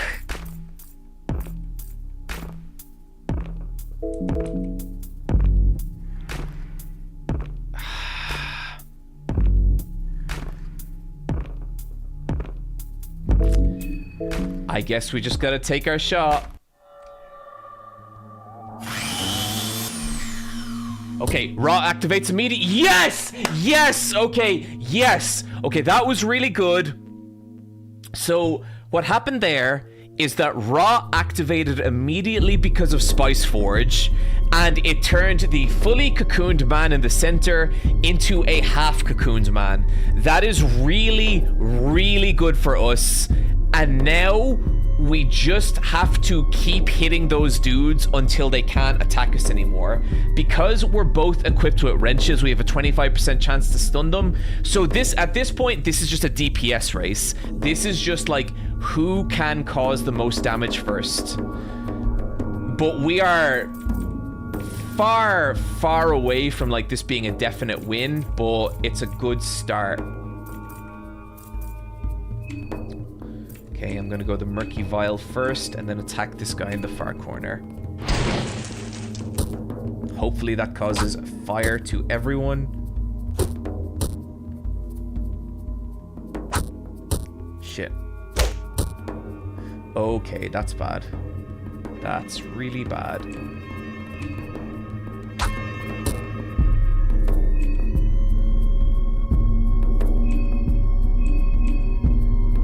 Come on, come on. Oh, nice critical hit. That's what we need.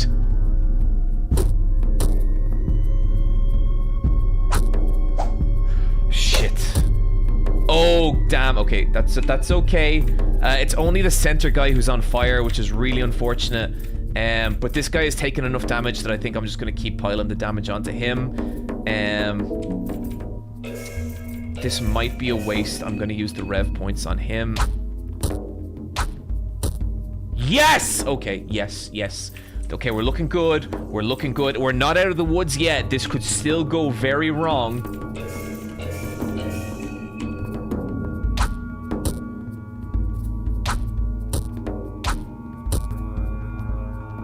He will hopefully be too stunned to attack now. Nope.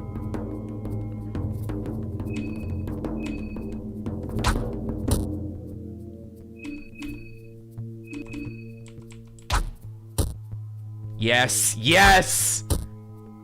Oh my god! Oh my god! The final gamer, ladies and gentlemen, always has a plan!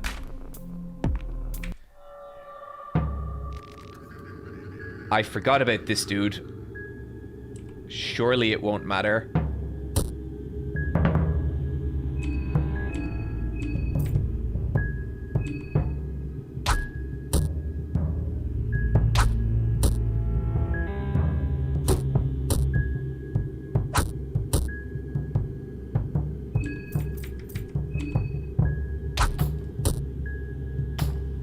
Okay, okay, this is looking good. This is looking good. Marina's nearly insane. Oh my god, Marina has 2 mind left. You know what? I am so scared. I am just going to feed her some alcohol right now. And then in our next attack, now we kill this dude.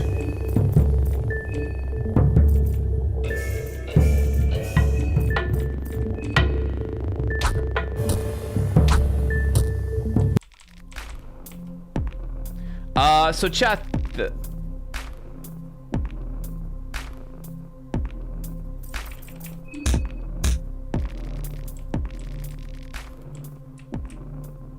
What is going on?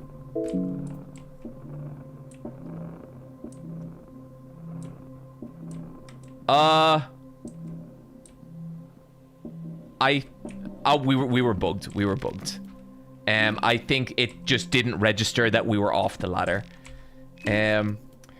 So basically, we have just beaten like the hardest mid-game enemy, and we just got the bench grinder, which we can turn into the strongest weapon of the game. But let's take care of some things first.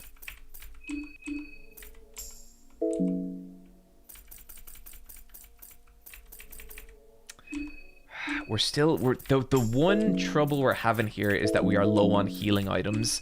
Now we do have the Leechmonger ring, which is good, and that will help us get health back. But yeah, it feels a little uncomfortable right now.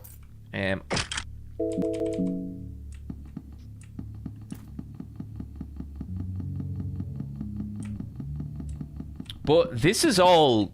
We have basically opened up the left side of the map. Oh! Oh, I did not see him there.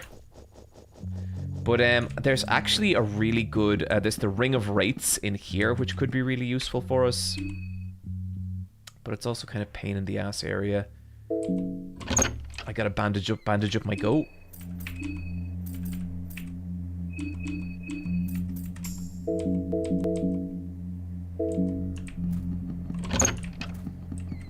So this is the orphanage. I don't actually like the orphanage that much, just because it's kind of a pain in the ass of an area to make your way around, and it has a lot of decent supplies. I just don't think it's like that interesting or fun. I do like the music though.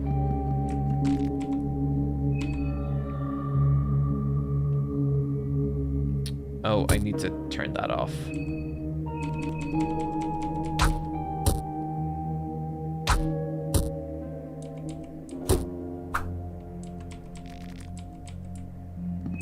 Okay, I need to actually turn Spice Forge off because it's draining Marina's mind.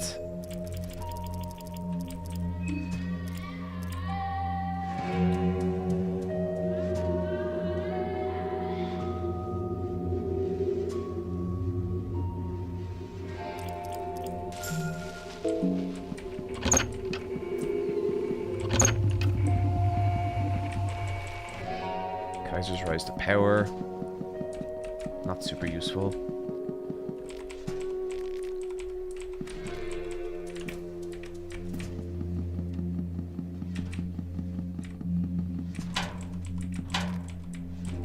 Three matches.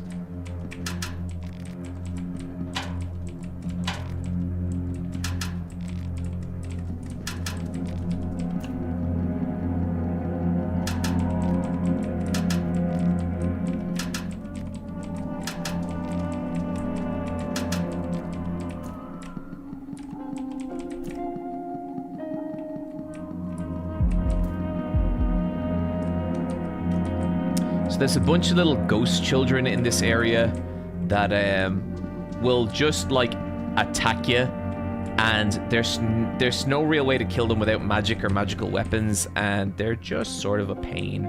They don't even do that much damage or anything.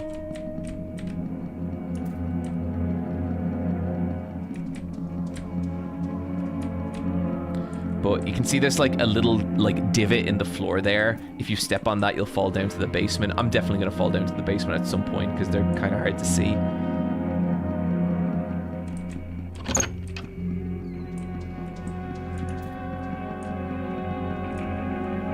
This is for sure a Silent Hill 1 reference, right? It might be. I mean, it's kind of the same, but it could also just be that Miro just wanted to put a children's orphanage in here.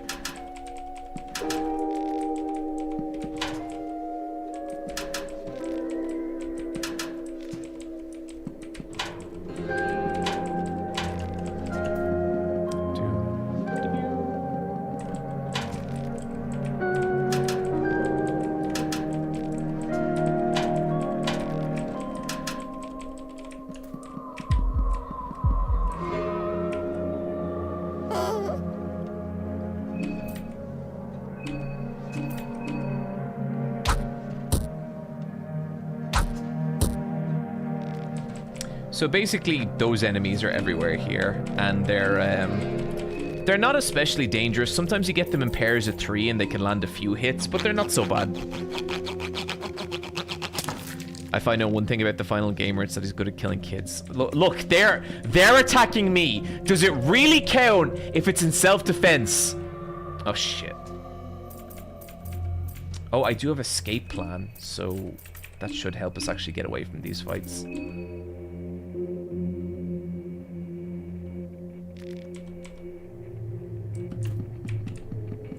I know I missed some shelves in there, but it's just a construction shelf.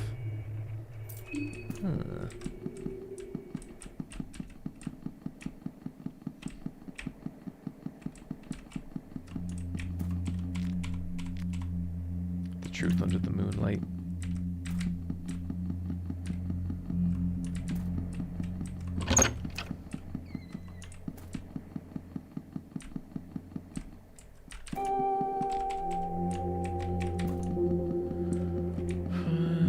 So I know we do need to go this way, but do we need to do it from underground?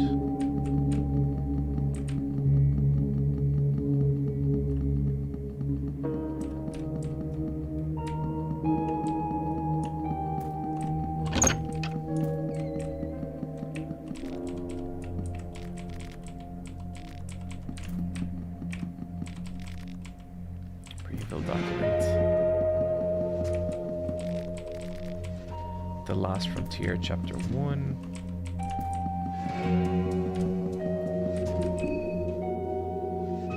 Let's feed Black Phillip. I hate to say it, chat, but I don't want to waste, any healing items on Black Phillip right now.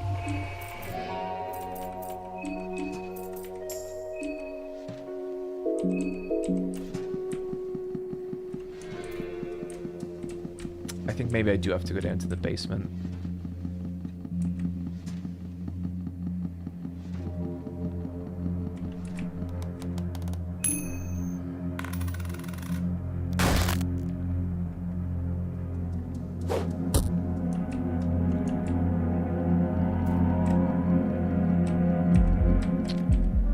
There is a decrepit priest down here who could present a little bit of a problem.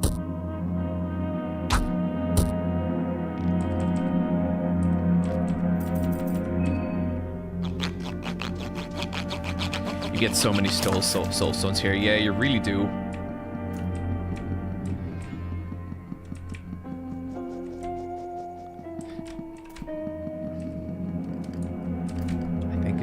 In there, he is.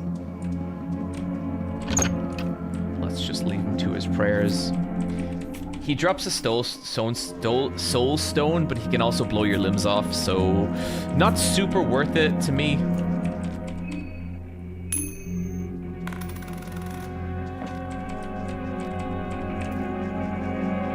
Oh shit.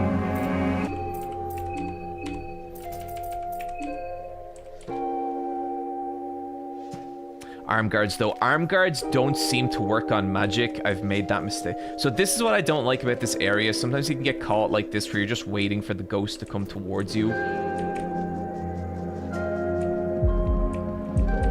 Shit! Shit! Ah, we can probably take him.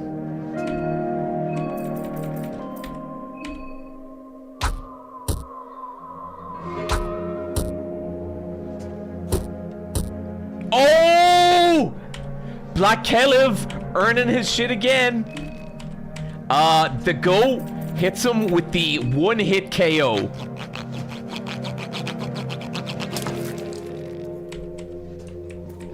Look, you know, he's not always the most valuable player. Little dude comes in clutch. He really does.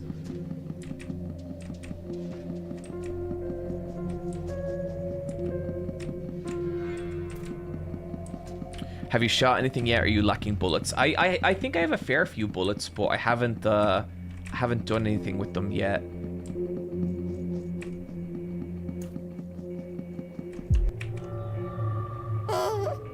Okay, fights like this are a little more dangerous. Phew, but we should be okay. I'm mainly worried for Black Caleb. He like, I think one of these things could maybe kill him. Oh, Black Caleb.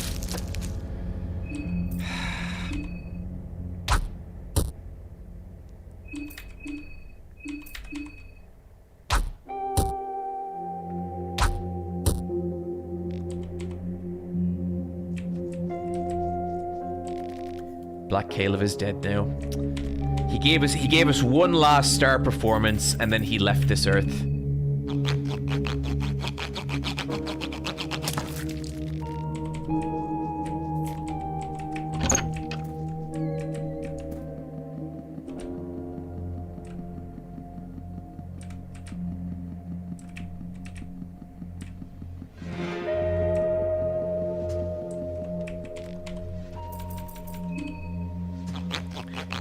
He died as he lived, being the GOAT. So true, so true.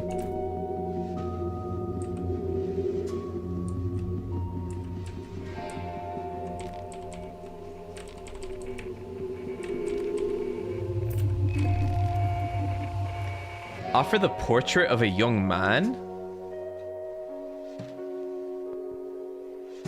I've never seen this before. Chat? What does that do? No. People are saying no.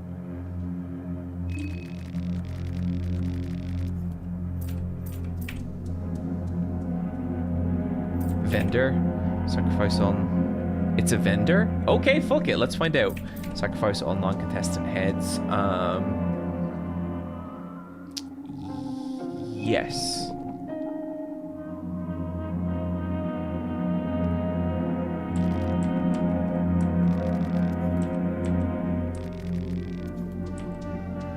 Oh, wait, is that the vendor who you need the brown pearls for?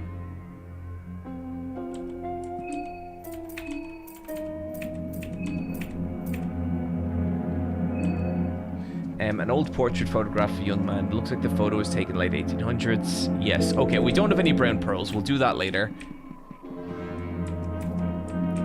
I think that's... yeah.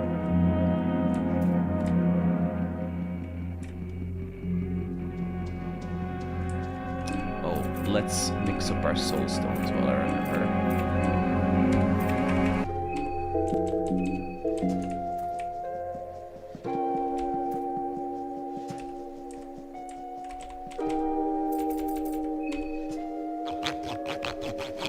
So right now we have 6 soul stones. So yeah, doing pretty good.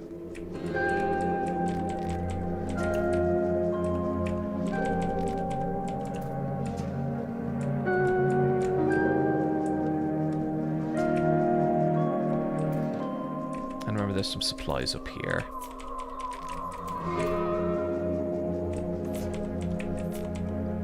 Wheat flour. Oh, Berman Elite helmet. Cool. One lantern. And we got a chest.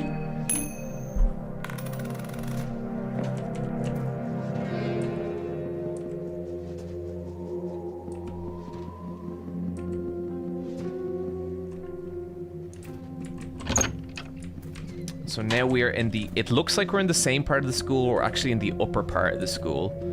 Let's just get this guy out of the way. God, such a pain. So I'll show a boss up here. I'm not going to fight him because it's a nightmare.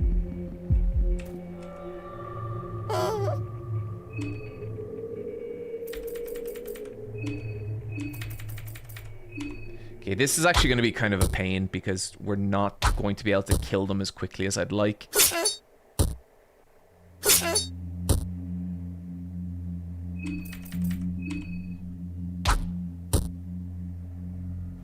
And let's have her attack him again, and let's have Abel rev up and see if we can get lucky and kill this guy in one hit. Yes! Okay, that actually was pretty good.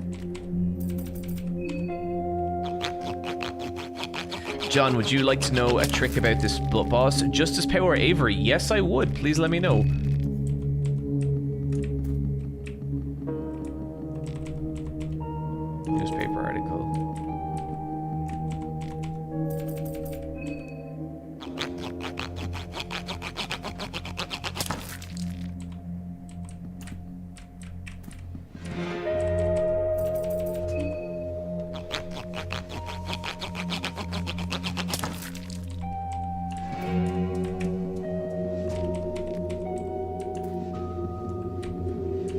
Do you ever try guns in the overworld?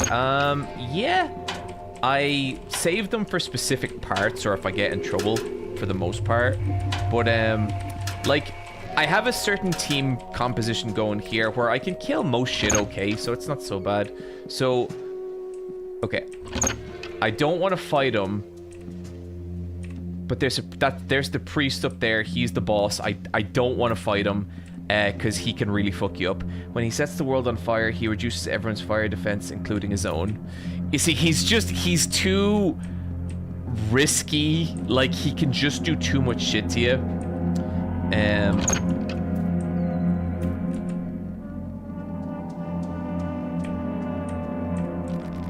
Our boss is those troubles. He is troublesome, if that's what you're asking. And then this thing is always like... I can never figure out what's going on here. But basically, there's a lucky coin in there and a hexen, which is what you use to level up with in Fear and Hunger 1. But it's like broken. And it's always broken. It's weird. He can be killed with bullets in the overworld. I feel like he's gonna take a lot of bullets to kill. And I only have 5 of them.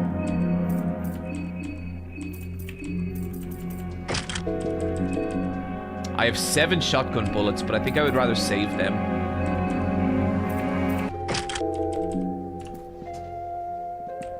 Okay, so what I want to...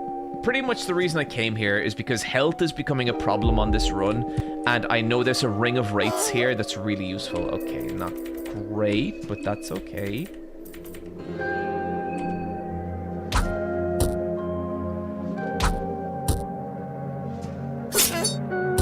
Shit.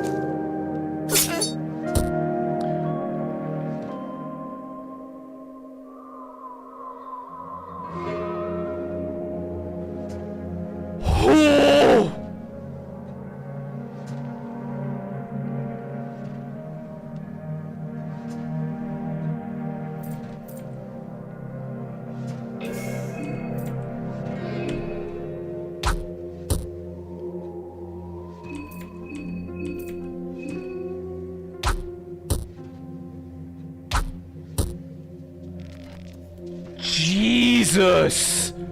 Oh my god.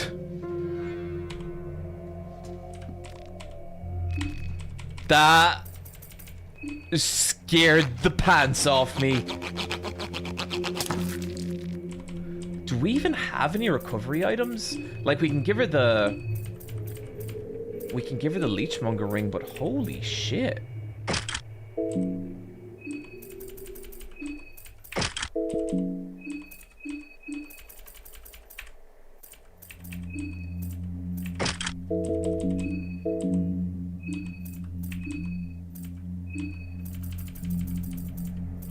We have like a red herb. We've gotten so many herbs and we have wasted them all because we can't mix them into what we need.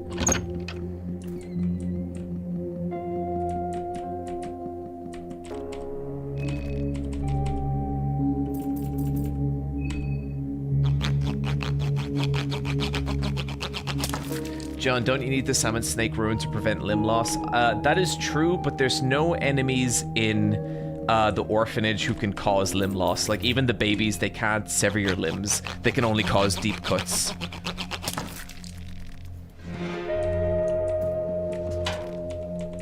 Oh, blue vial. Nice.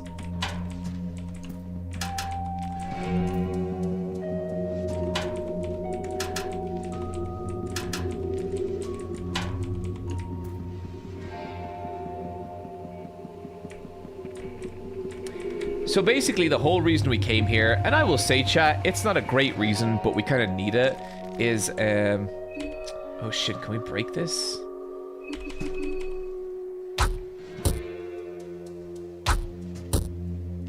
Shit, we can't. Huh. Unless... Man, Marina's mind keeps running out really fast. So if we go into Spice Forge...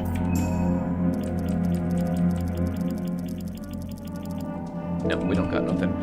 We cannot actually get in here, which means the thing I wanted to get, we can't get.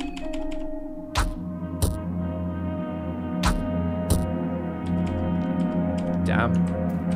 Okay, we'll come back, because we need to come back later anyway. So I think what we need to focus on now is getting another party member. And there's a few different ways we can go about this. Fuck.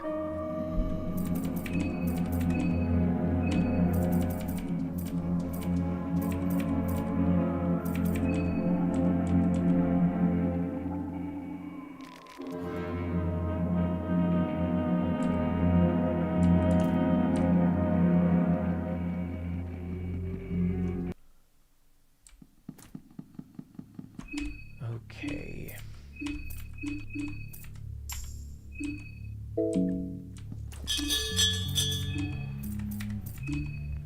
So then she has the Leechmonger ring. Cool. Okay.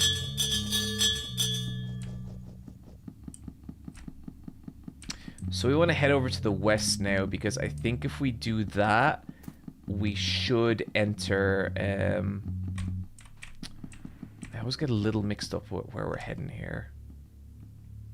Oh, did I not collect some heads?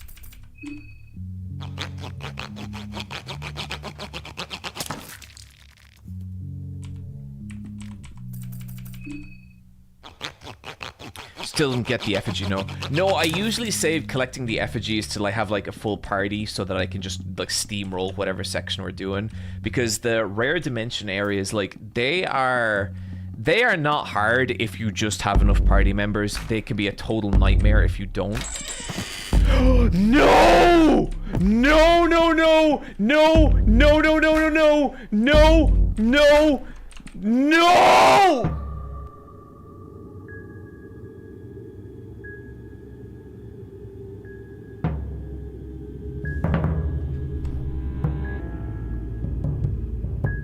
Not again. Not again. Okay. Please escape. Please escape. Please escape.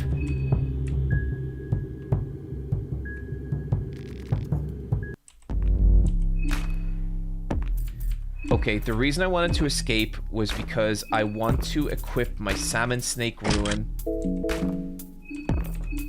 And then she has her arm guards. He's gonna take us. Oh, fuck. Okay, can I run?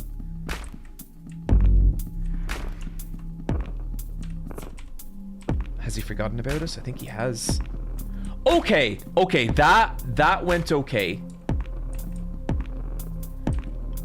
But now I need to be careful of the mines in this area because they are a pain and I will die.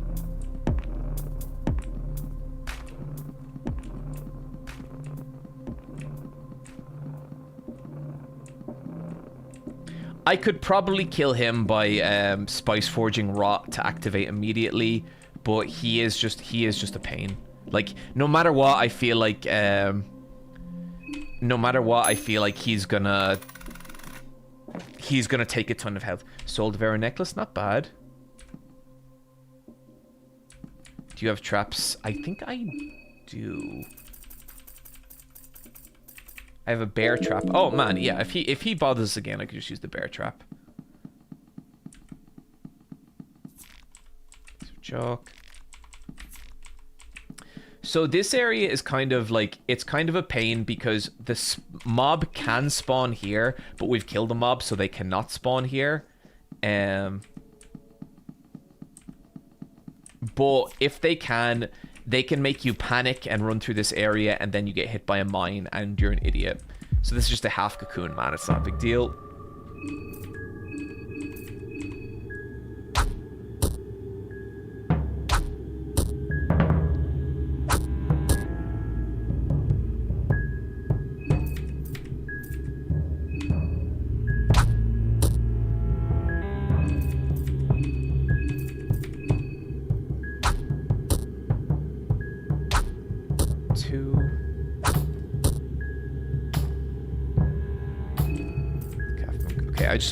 He's losing his balance, so I could take out his head, but I actually just want to see how quickly I can kill him with just his torso.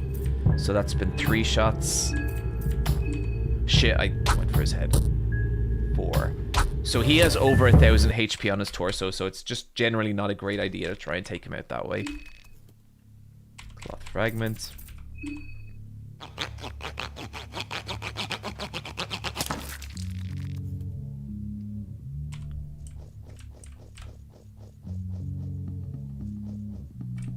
I don't think we have the sewer winch, do we? Oh, we do.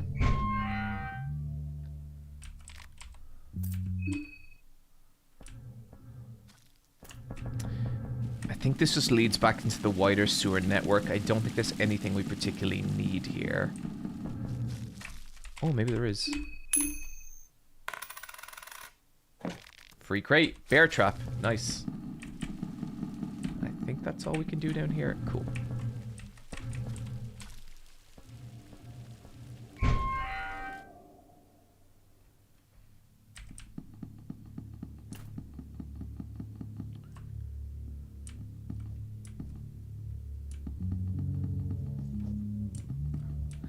I think we might have to deal with a B-man soon.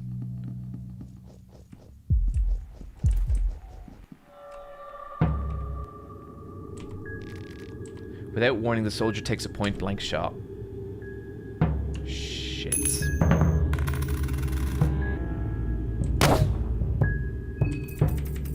I never... This guy is weird. He only appears in this area, and I always feel like he's just a strange addition to the game. Like, I don't really know why he's here. Do you know what I mean?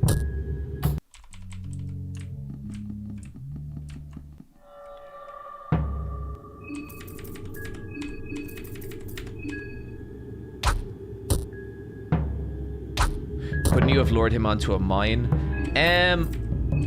I probably could have, but he also, I think he had a gun, so I think he can attack from a distance.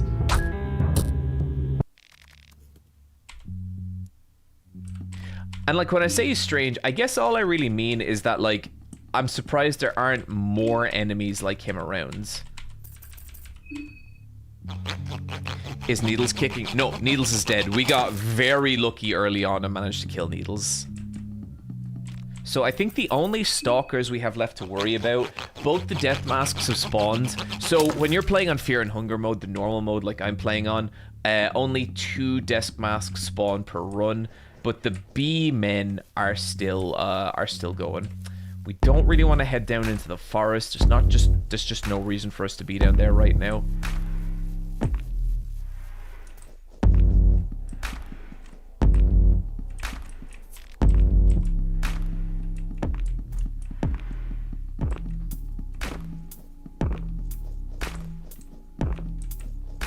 There's a bunch of half cocoon men around here, but they're fine.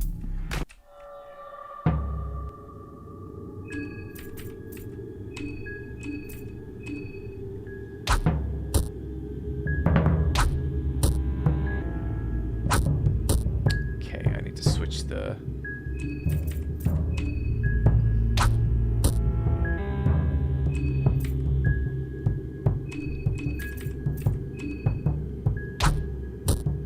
Nice.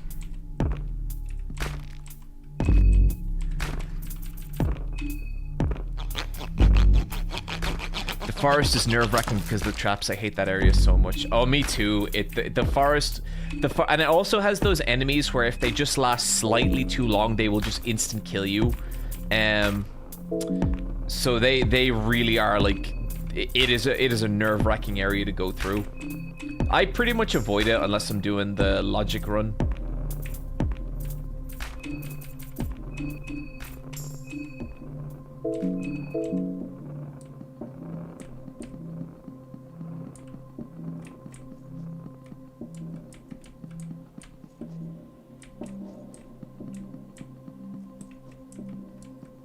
And that leads down to the forest. Okay.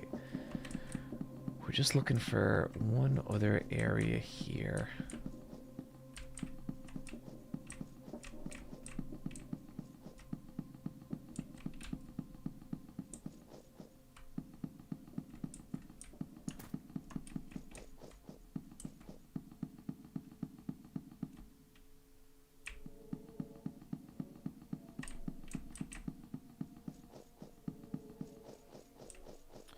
think we should be stumbling on an event around here soon.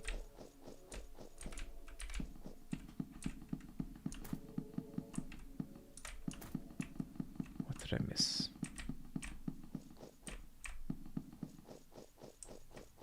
Oh, up here.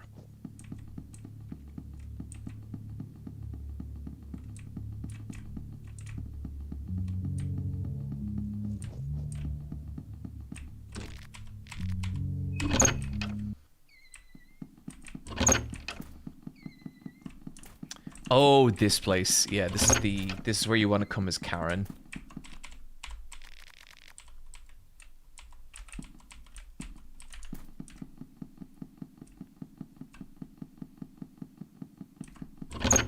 This is basically like the old news office of Preeville.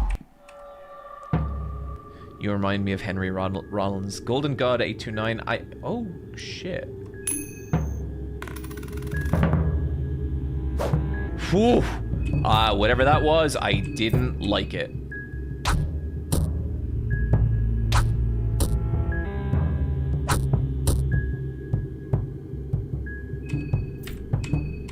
Did you know there's actually a secret landmine that gives you a really good item? Sure there is, buddy. Sure there is.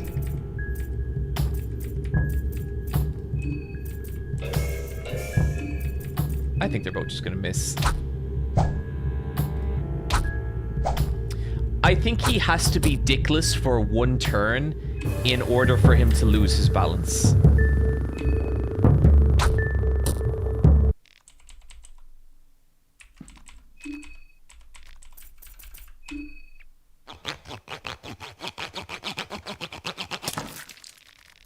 When I saw Wrong Turn 2 for the first time a few years back and then found your channel, I legit thought you were related to Henry Rollins. Yeah, Henry Rollins I've gotten quite a bit, alright. I mean, I think there's probably worse people to look like, so I'm cool with it.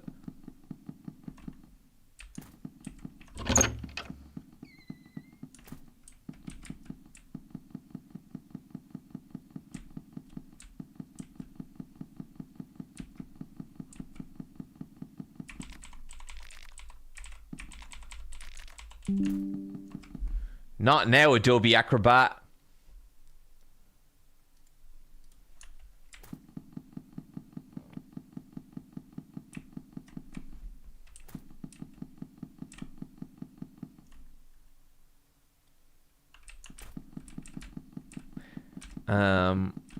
The big one I still get is plumbers don't wear ties. If you see me with half the reason I dyed my hair was so I could stop looking like that character because that was ridiculous. I know there is more to do in here. There's like a secret passage somewhere in here, but I don't think it really pertains to what we're doing, so we'll just head on.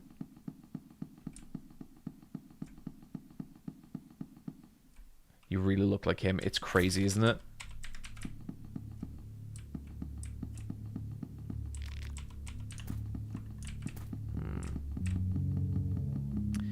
There's an area of Preeville that's like around here that we're missing.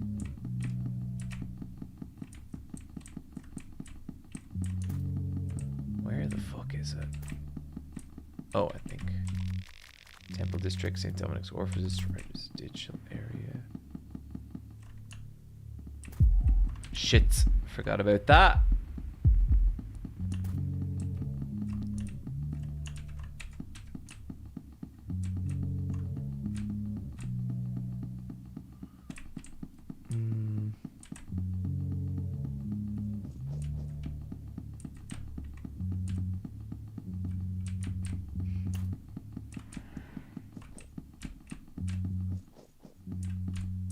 I don't think there's anything down here.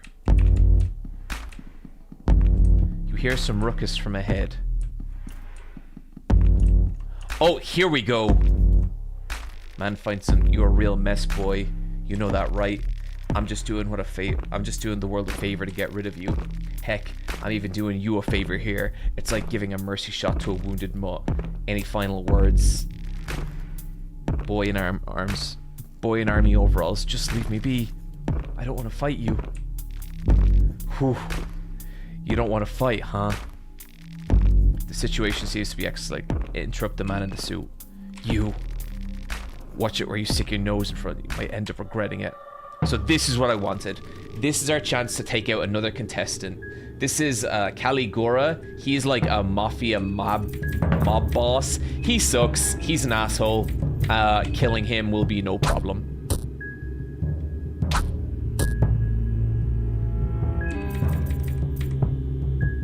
Okay, his arm is stunned. That's good. And now we can just torso him to death.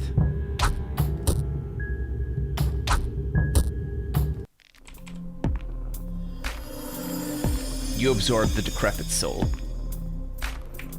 Are you okay? We know where to find him. Find a purifying talisman. Search. You got a rusty pipe, a meat pie, cashmere suit, and an egg. So this is my first time killing Caligura, like, as a person. I usually wait for him to Moonscorch and kill him, but I heard he was around here and the mob was dead, so I thought that would be fun. And it was.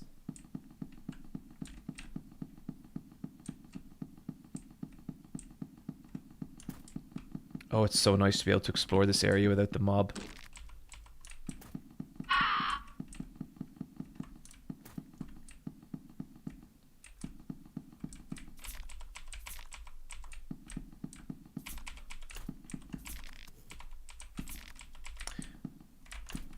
There might be another event. Boy in army overalls. Stay away from me.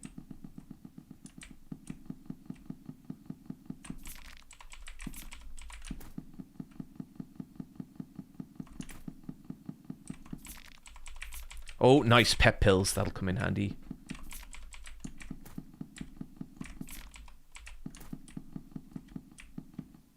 Yikes. Another salmon skin rune. Okay, that is very handy.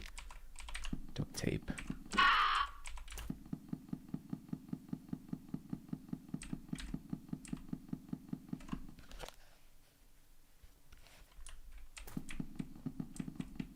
Oh, I forgot that those guys come here.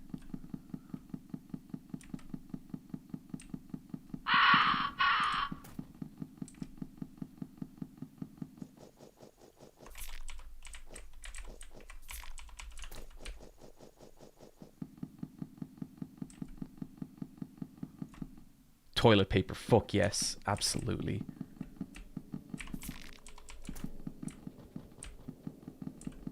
Where's this guy going?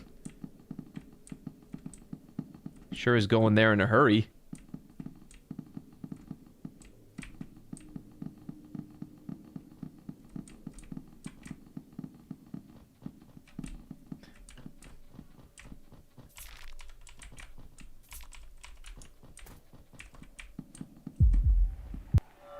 So these are the poo dogs. The iconic Fear and Hunger enemy, the poo dog. They've been slightly censored here, but I think you get the idea. Huh. I don't think these guys are too dangerous. They can infect you, which is a pain.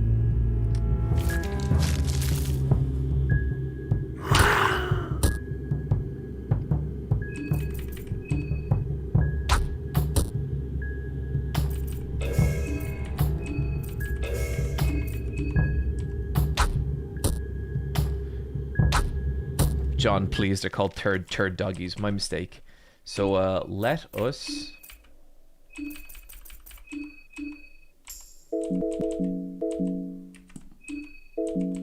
Now, I don't want to go too far up this alley, because if I do, death will quickly follow.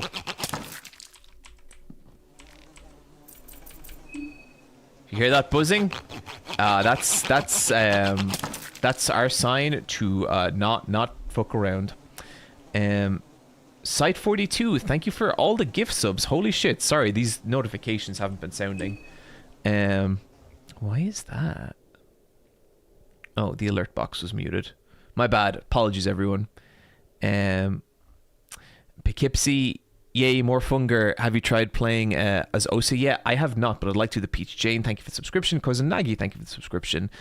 Site 42, thank you for the very generous gift subs. Mustache Drain, thank you for the sub. This is long overdue. Your content resonates with me, and your Fear and Hunger VODs got me through some rough times. Cheers. I am so happy to hear that, Alec. Genuinely, thank you. Okay, we don't want to go any further up there.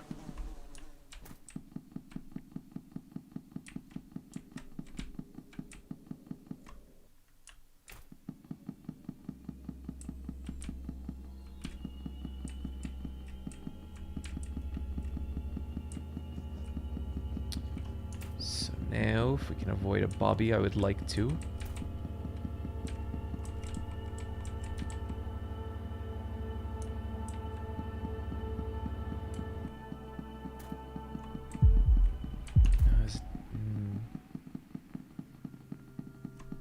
Oh shit, yeah, this.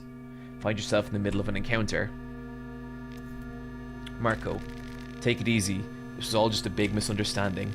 We continue our separate ways and everyone stays alive for tomorrow. It's easy to feel remorse when you're looking down the barrel of a gun. So basically, if you don't attack the Bremen lieutenant, he kills Marco immediately here. Hopefully. Oof. Too slow, too slow.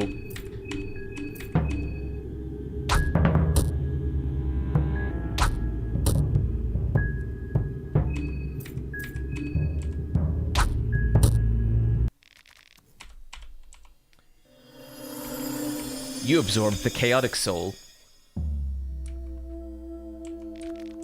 Thanks so much. What happened here? So we're not going to attack Marco here because we're going to go back to the train and recruit him. Normally Tanaka is here, but because Needles killed Tanaka earlier in the run, he's not.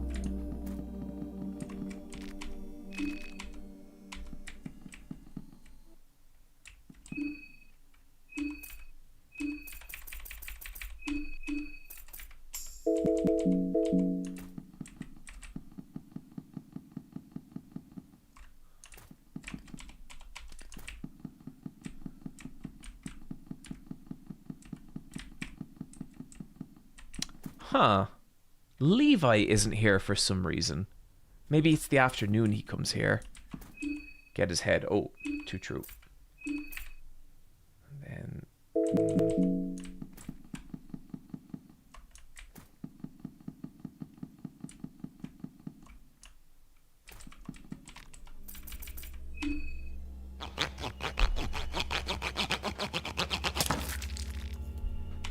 Pass trophy. Okay, cool.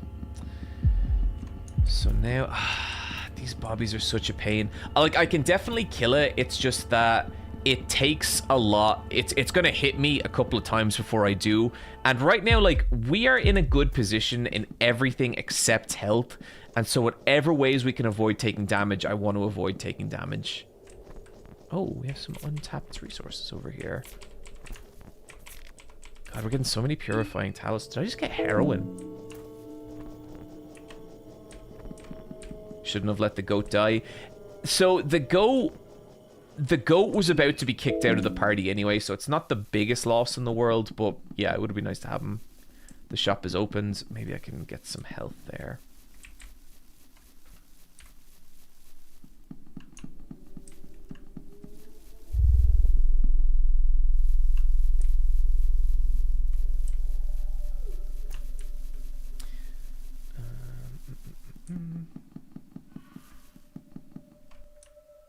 You could trade heads with another character? Really? Is it one of the vendors you have to summon?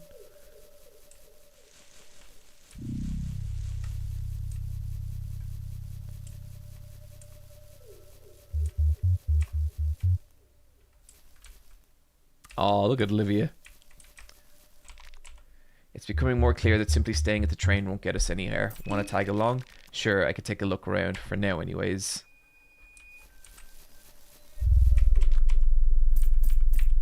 Want to tag along? Oh, sure, I guess. Now that I can move around freely, it would be great to see just what's happening here. And now, we are rolling with my 4 favorite characters of Fear and Hunger.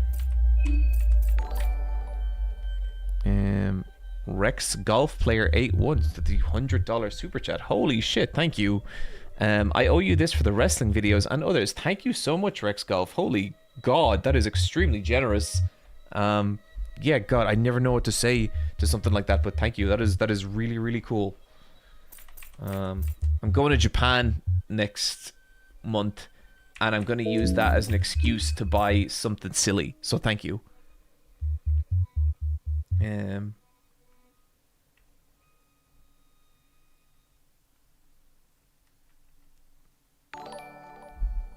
Thank you for the food, $2. Pav's head, YouTube chat.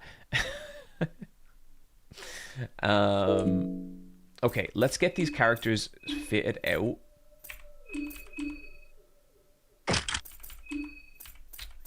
So I guess the salmon snake ruin, and he's not going to be using.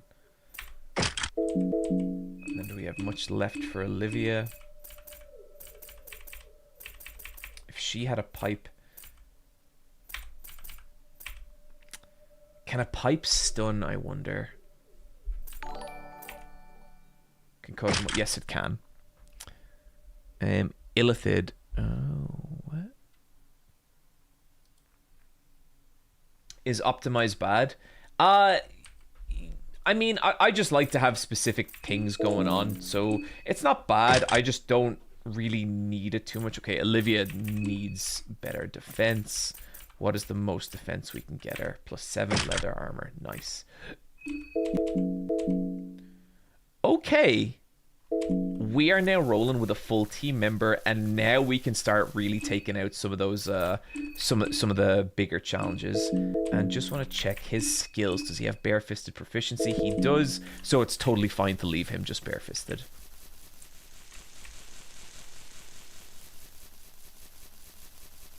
So now I kind of want to try something I've never done before, and that is take out the gentleman.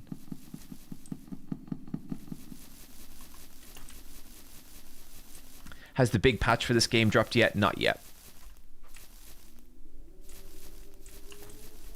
So Sylvian can grow back limbs but can't can't fix a silly spinal disorder. She may as well be a new god. Harsh. Harsh.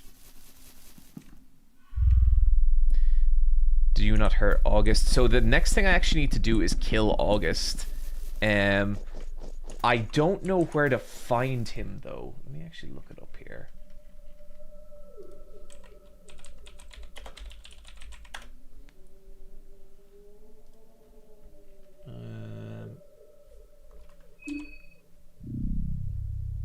Location. Day 2 morning. Can be found in Preville Northwest. Head south at the gate. And go left.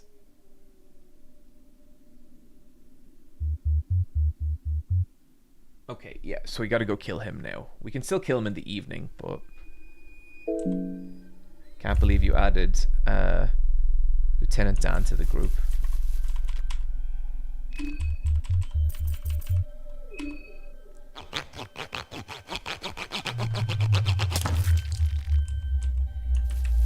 Actually, there's an item I can get now that I have the woodsman's head.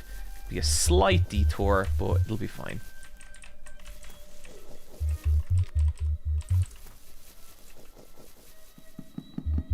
Go to the moonless fight. The moonless fight scares me, but I do need some good swords. So that is actually what I might do.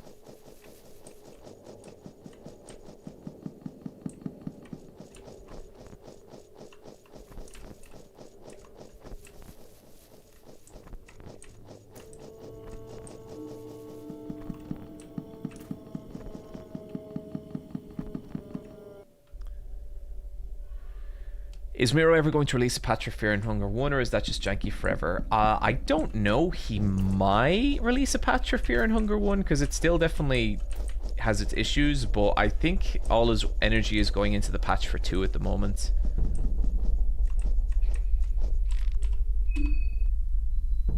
Do you have the priest head? I'm pretty sure I do.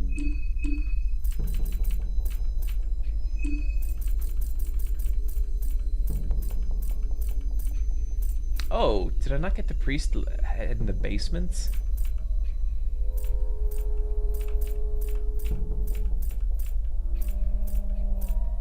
There's a priest around here I can get.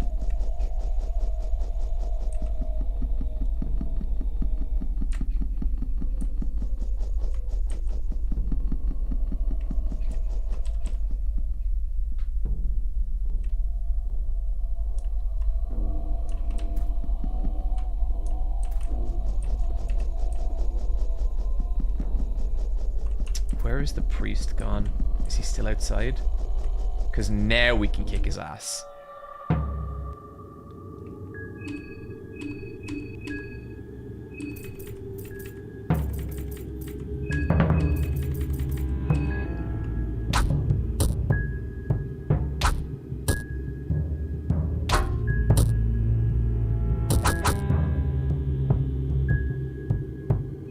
Okay, so now he's grinning, so he's going to cast Hurting next turn, but he won't get a chance because we're going to break both his arms. So right now, Olivia... Okay, just to be clear, Olivia is also a wrench sister. She has a pipe, but the philosophy is the same. Attack, stun, and destroy.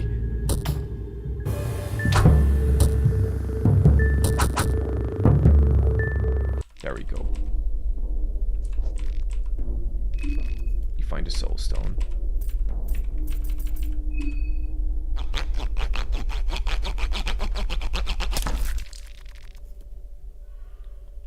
The wrench is in the heart, not the hand. Exactly, Dapper Cat.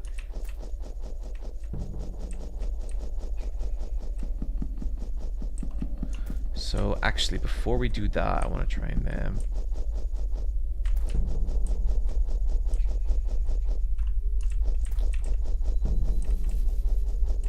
So let me just get this item.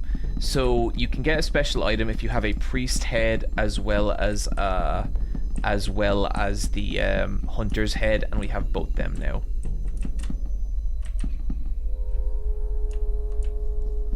Marco is an honorary wrench sister. Marco's an ally, is what he is. Very supportive of his female wrench sisters.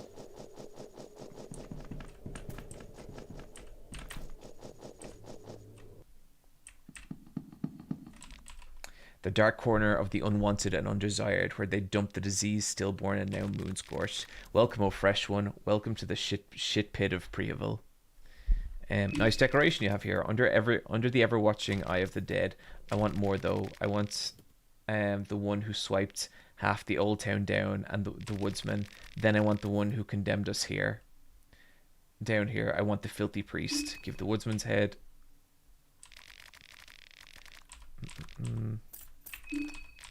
And give the priest's head. The wall is complete. Have at you. Or have Shield of the Four. So basically, this is a very, very defensive item and will do well to balance out Marina's bad defense.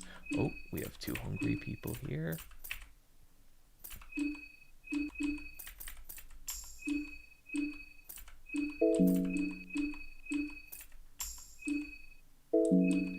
Okay, I've never really fought the gentleman properly. I don't think he'll stand much of a chance, I don't think he'll be able to fight us too much, because I think we're just, offense-wise, we're too overpowered. And then after that, we're gonna go kill August. I wouldn't say we have, like, particularly amazing equipment. We just have 4 characters with decent equipment, which is still, like, a very powerful position to be in.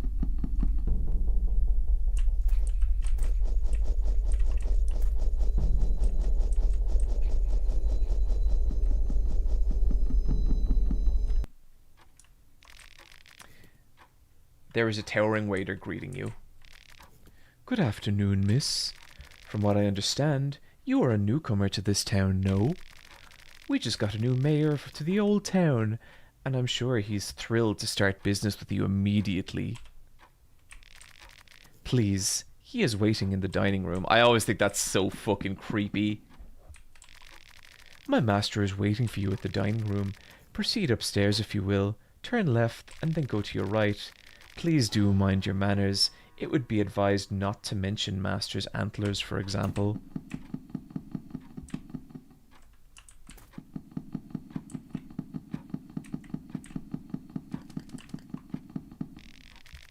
Newcomers, newcomers, then the new goes. Just in time for dinner. Sit down. I don't have time for this. You better make time. I am the mayor after all. The mayor is inviting you to a candlelit dinner. I'm in a hurry to get to the city. No one goes to the city past me. I hold the key. I need the key. That's too bad. Oh, he's so creepy. He's so creepy.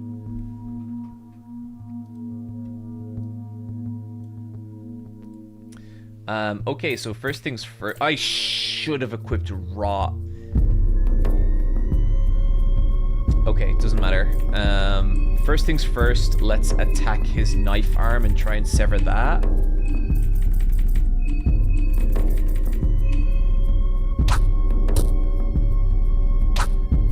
When I say I should have equipped Rot, what I mean is I should have set Rot to fire straight away with Spice Forge. Okay, nice. Oh! Oh, he hits hard. Holy shit. Damn. That's not good. If he hits Abela again, she is gone. Okay, let's...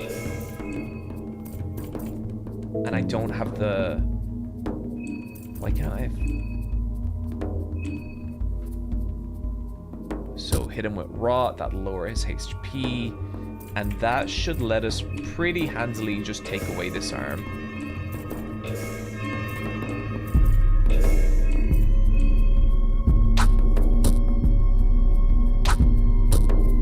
Come on.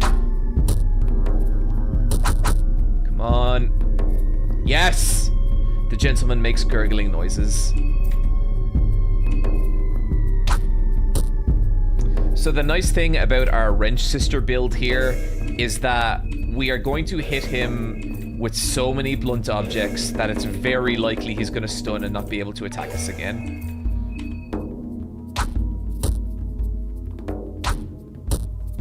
Nice. Okay, that went well.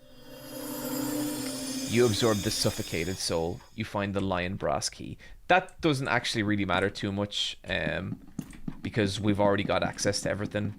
But I do want his head. The gentleman is dead. Search. You got a knife, a meat pie, a linen vest, and a lucky coin. Saw off his head.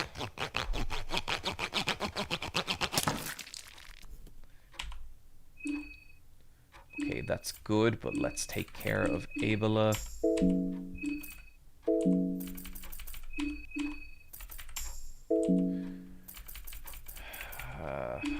Once we are just destined to waste good health files.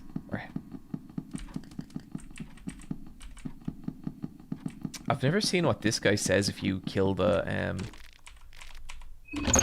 I've never seen what the guy downstairs says if you kill the gentleman. It's worthwhile.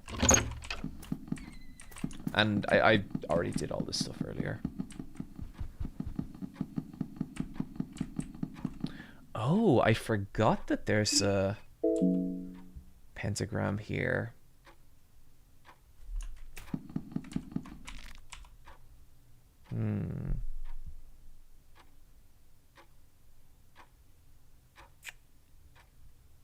I could get all my health back. Or I could open up the path to Grogorath and start using necromancy. People are saying Sylvian. That would then let me probably get enough for some healing spells, so maybe that is the way to go. Almir won't do anything in this. Suicide for Dummies 101. Hey John, watched your most anticipated games video, just making sure that you saw the Control Resonant trailer. It's the coolest thing I've seen recently. I just unfortunately am not into Remedy games. I just don't think they make good games. And I've tried them so many times. Venushka works here. Necromancy's kind of trash in this game. I am curious to see what happens with Venushka. Because I've never done that before. Rare for your golden gates. Oh, Venushka here is broken.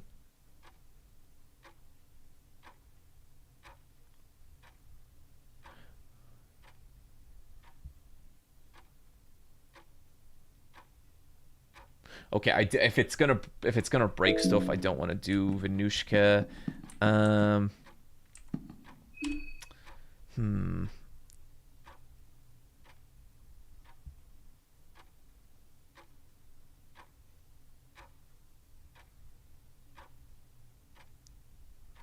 does the rare dimension do anything here?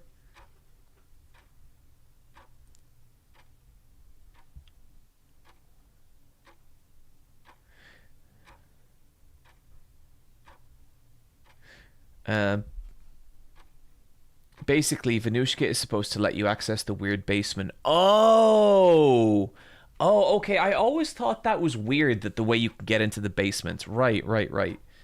Um, God of Fear and Hunger. Then we don't have the God of Fear and Hunger, and also the God of Fear and Hunger doesn't work on this pentagram. It's the other pentagram.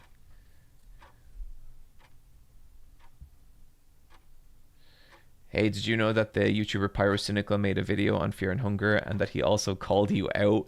If anything, it's probably going to increase the Fear and Hunger popularity even more. I have not watched his video yet because I want to find a nice spot for it. He asked me to do voices in the video and I, like a fucking idiot, completely forgot about it. So if he's calling me out, fair enough. I think I looked through it though, like I scrubbed through it and like the editing was like super impressive. So I'm looking forward to watching it. Um,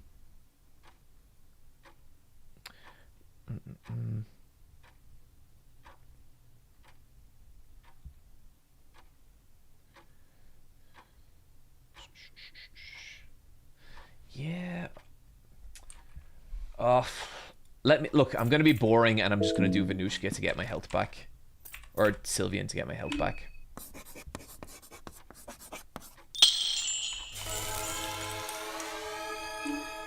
Perfect. Okay, let's go kill August.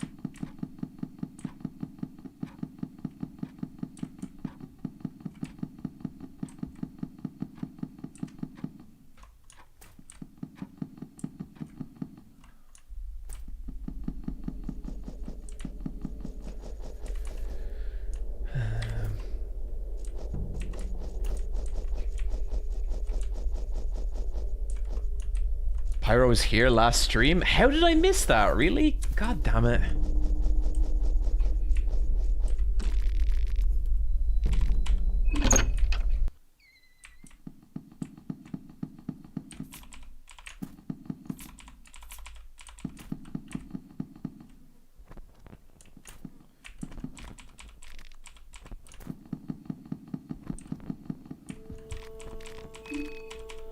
Got another shotgun, that's handy. This is big jacket weather. This is big jacket weather.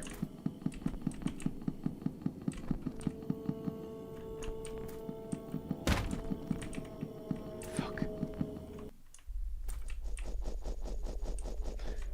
Okay, where are we now and where is the best place to go? Okay, I think we can head straight up to Percival Center, head back over to West Percival, and see if we can find August there. Or Prehavel, sorry. I always call it Percival for some reason.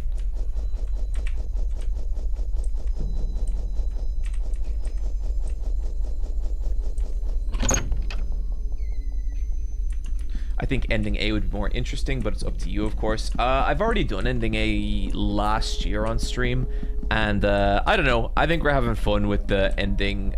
I have a feeling it's going to be ending B now. I think I'm worried that I've locked us out, but let's see. Let's see.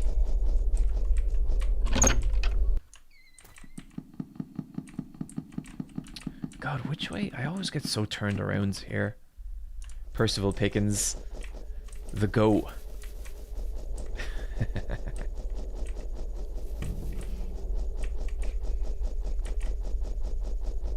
So that's the mayor's mansion.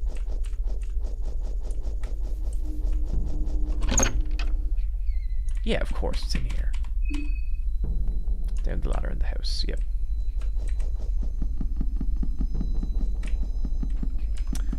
Might as well deposit my heads.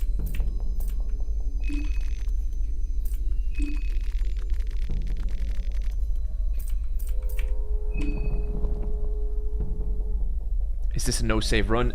I'm trying to do a no death run. We have saved.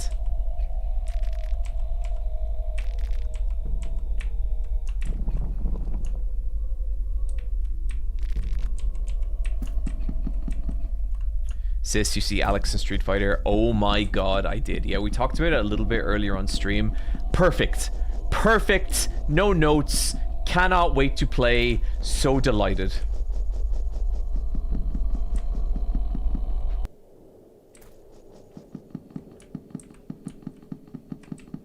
We can get this dude's head.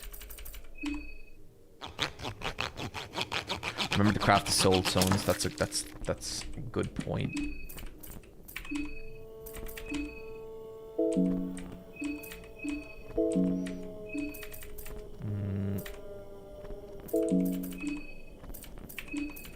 Oh, we can craft more murky vials as well.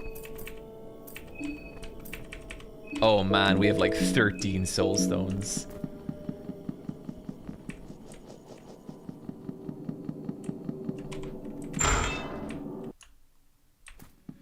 So now the bobbies are nothing. Now we should be able to kill the bobbies like no problem.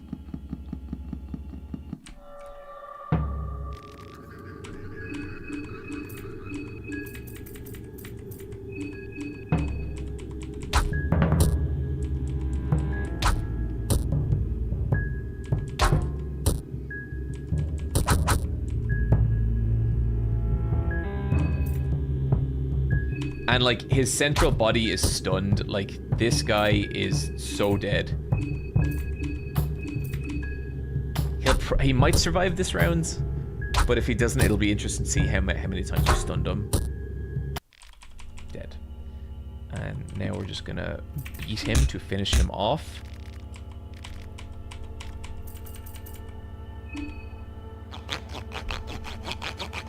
Do the Irish call them bobbies, or is that strictly an English thing? That is strictly an English thing. So there is like a kind of a whimsy to English slang that does not exist in Ireland. Not one tiny bit.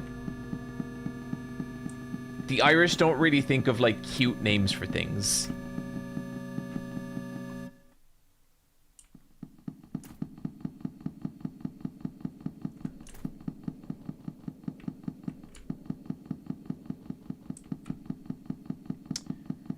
Is August meant to be around here?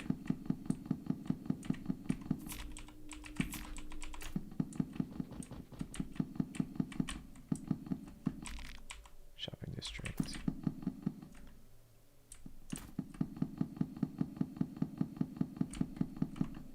$1 million dongs! Oh boy! Abdul Curry, thank you for the subscription.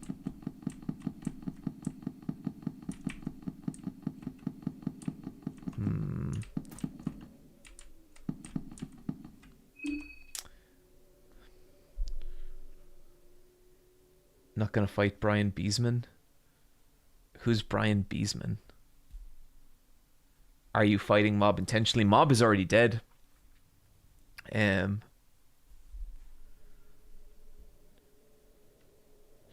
So let's see.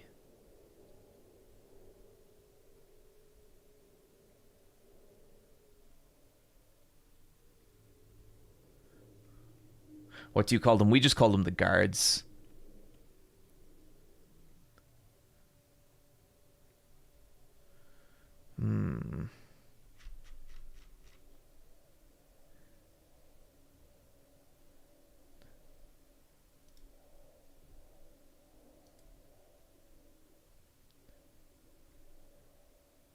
Isn't August up west of the museum? I think right now he can be found in Prieville northwest. Head south of the gate and go left. Northwest, okay. But I feel like we're in the northwest area. Prieville west, so I guess we need to go up past this place.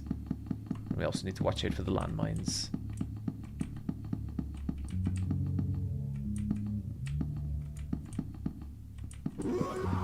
Whoa, fucking Jesus, he scared me.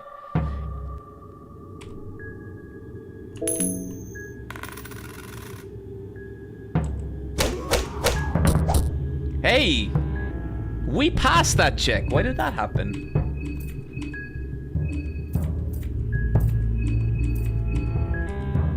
That was weird.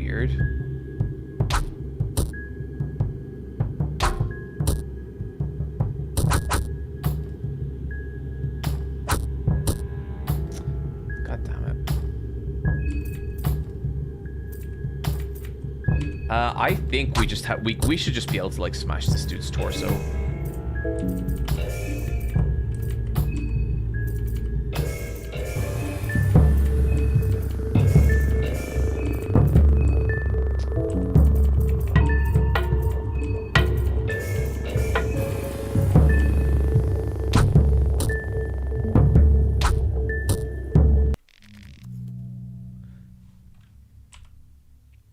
Cool, cool. Okay, let's take the Leechmonger ring off you and give it to you.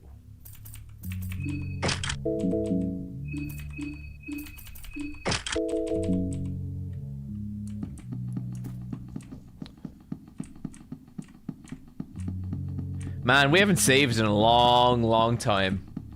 Sure would be a shame if something devastatingly unfortunate happens.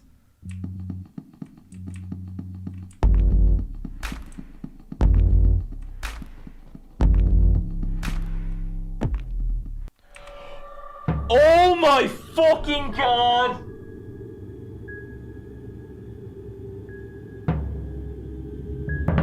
That was not intentional. That was not intentional. That was not intentional. That is insane. I swear to God, that was not a bit. That was not a bit.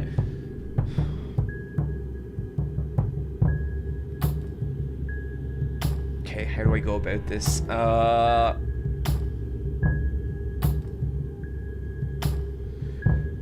Fuck.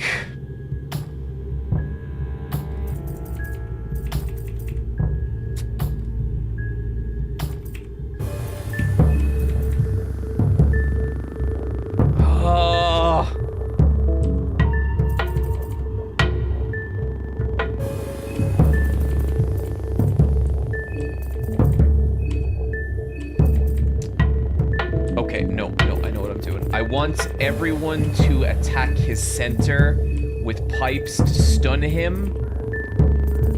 And I want Marco, who can't stun, to throw the glass. Come on, Wrench Sisters.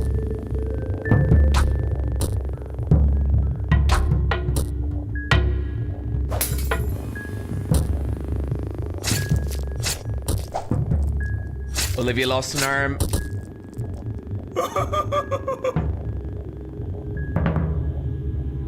I think Abela is okay. Olivia lost an arm. That's actually not the worst. That's okay.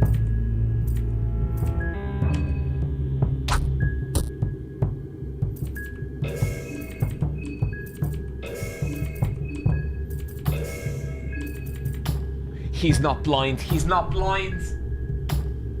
1 million dongs. Not Oh, now. boy. Not now with the million dongs. That was a hashtag final gamer moment, right? No, there. it's fine. I can save it.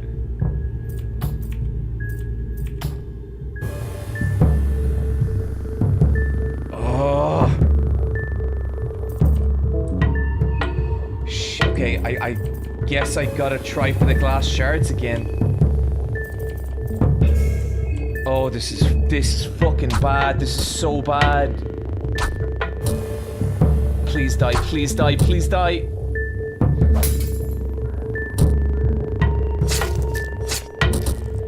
Okay, that's bad.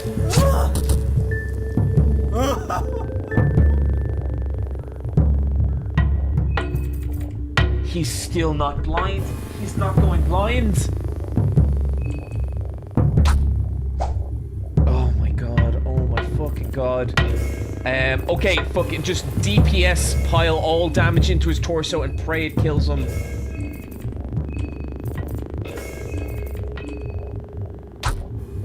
Please, please, please. Two more attacks left. Yes! Yes, Olivia! Oh my god. Oh my god. Fucking unbelievable. Okay, Olivia lost an arm, and that's bad, but she was an all-star player who killed the Death Mask. Oh. That was so scary.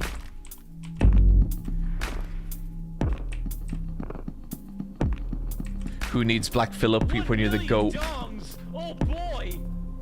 Big death mask mark here. Thank you, Joe Me Challenge. John Mitchell has questions. Appreciate it. And this is just a little supply place that leads down into the sewers. Not especially useful for what we're doing now. She's also bleeding. Yeah, let's... Oh my god, look at how close Marco came to dying. I missed that. Fuck, we're back in the same situation where, like, we have fuck all health. Oh, it's scary. It's scary. I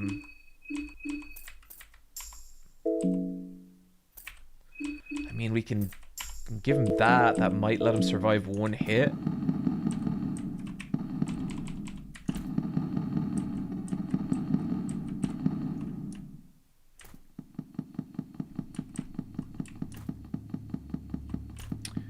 Oh, maybe it's left here is what they were talking about.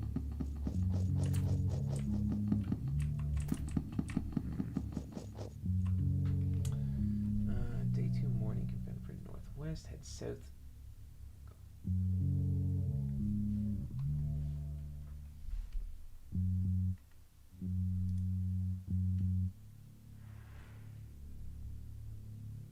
West. I think this is up by the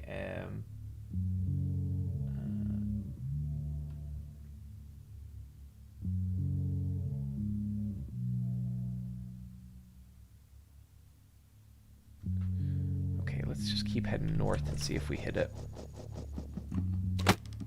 Oh! What? Excuse me. No, no, no. No, come back! No!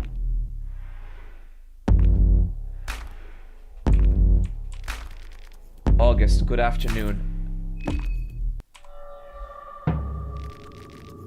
Only one arrow, that's all I need. There's 4 of us, August, buddy.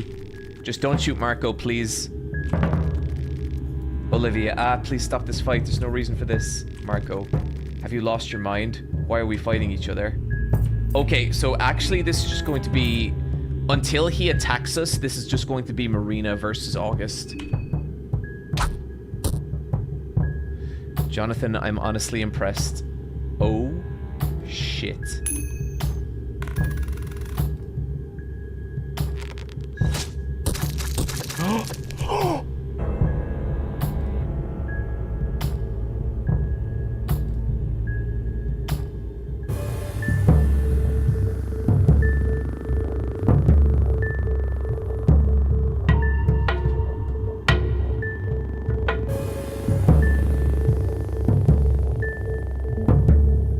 Oh my god! What the fuck? August, what the fuck, you monster!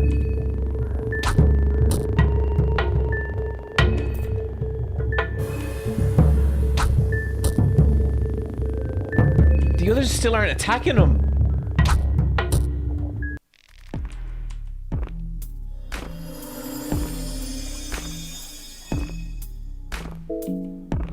Oh my god. That was fucking nuts.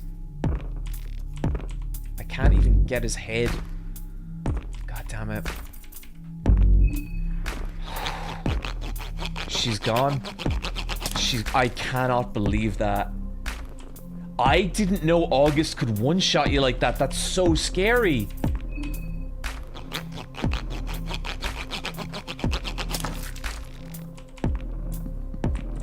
Well, it's been another eventful day in Freeville. What a fucking crazy, crazy session.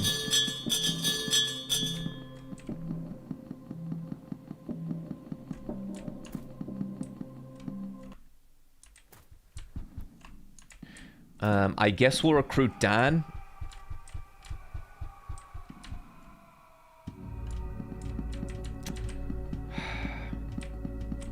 You know, chat, It's a sad day when you lose 2 goats. Sad, sad day.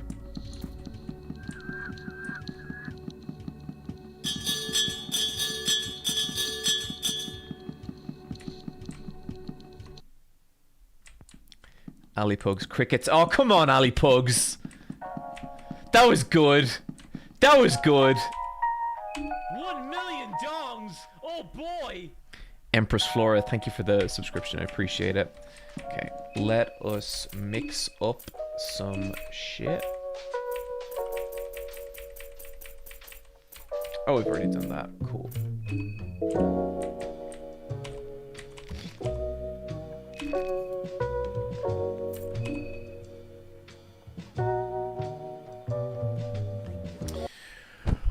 Oh. Okay. Oh, man. I think we might be able to do it. I think we might actually be able to pull off ending C. I think we can do it. Okay, look. There were some big losses this go. We lost Olivia. We lost Black Caleb. But we're still alive. And we're still going. And we can still do this. White file, Cascale, combat starts. But yeah, that's gonna do it for this week's run. Same time next week, everybody. I do hope you'll join me. This has been pretty wild. And yeah, give me 1 sec here.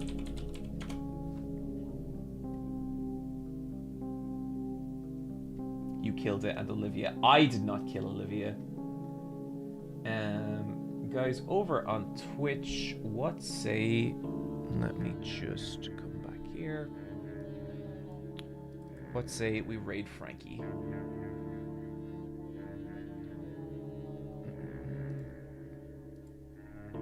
I'm sure many of you know Frankie from the Shenmue stream. I don't want to talk about it. But look, she is a friend of the channel for better or worse. Every Saturday. It's unfortunately Friday, my friends.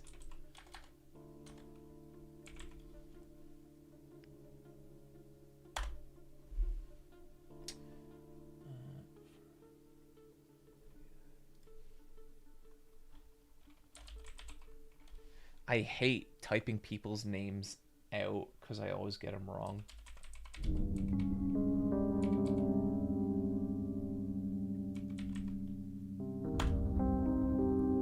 Okay, we're raiding Frankie. For the YouTube chat, you will not be raiding anyone. The stream will just disappear into the nether in a little bit. But thank you, everyone. I love you. That was a blast. I cannot wait to get back to this next week.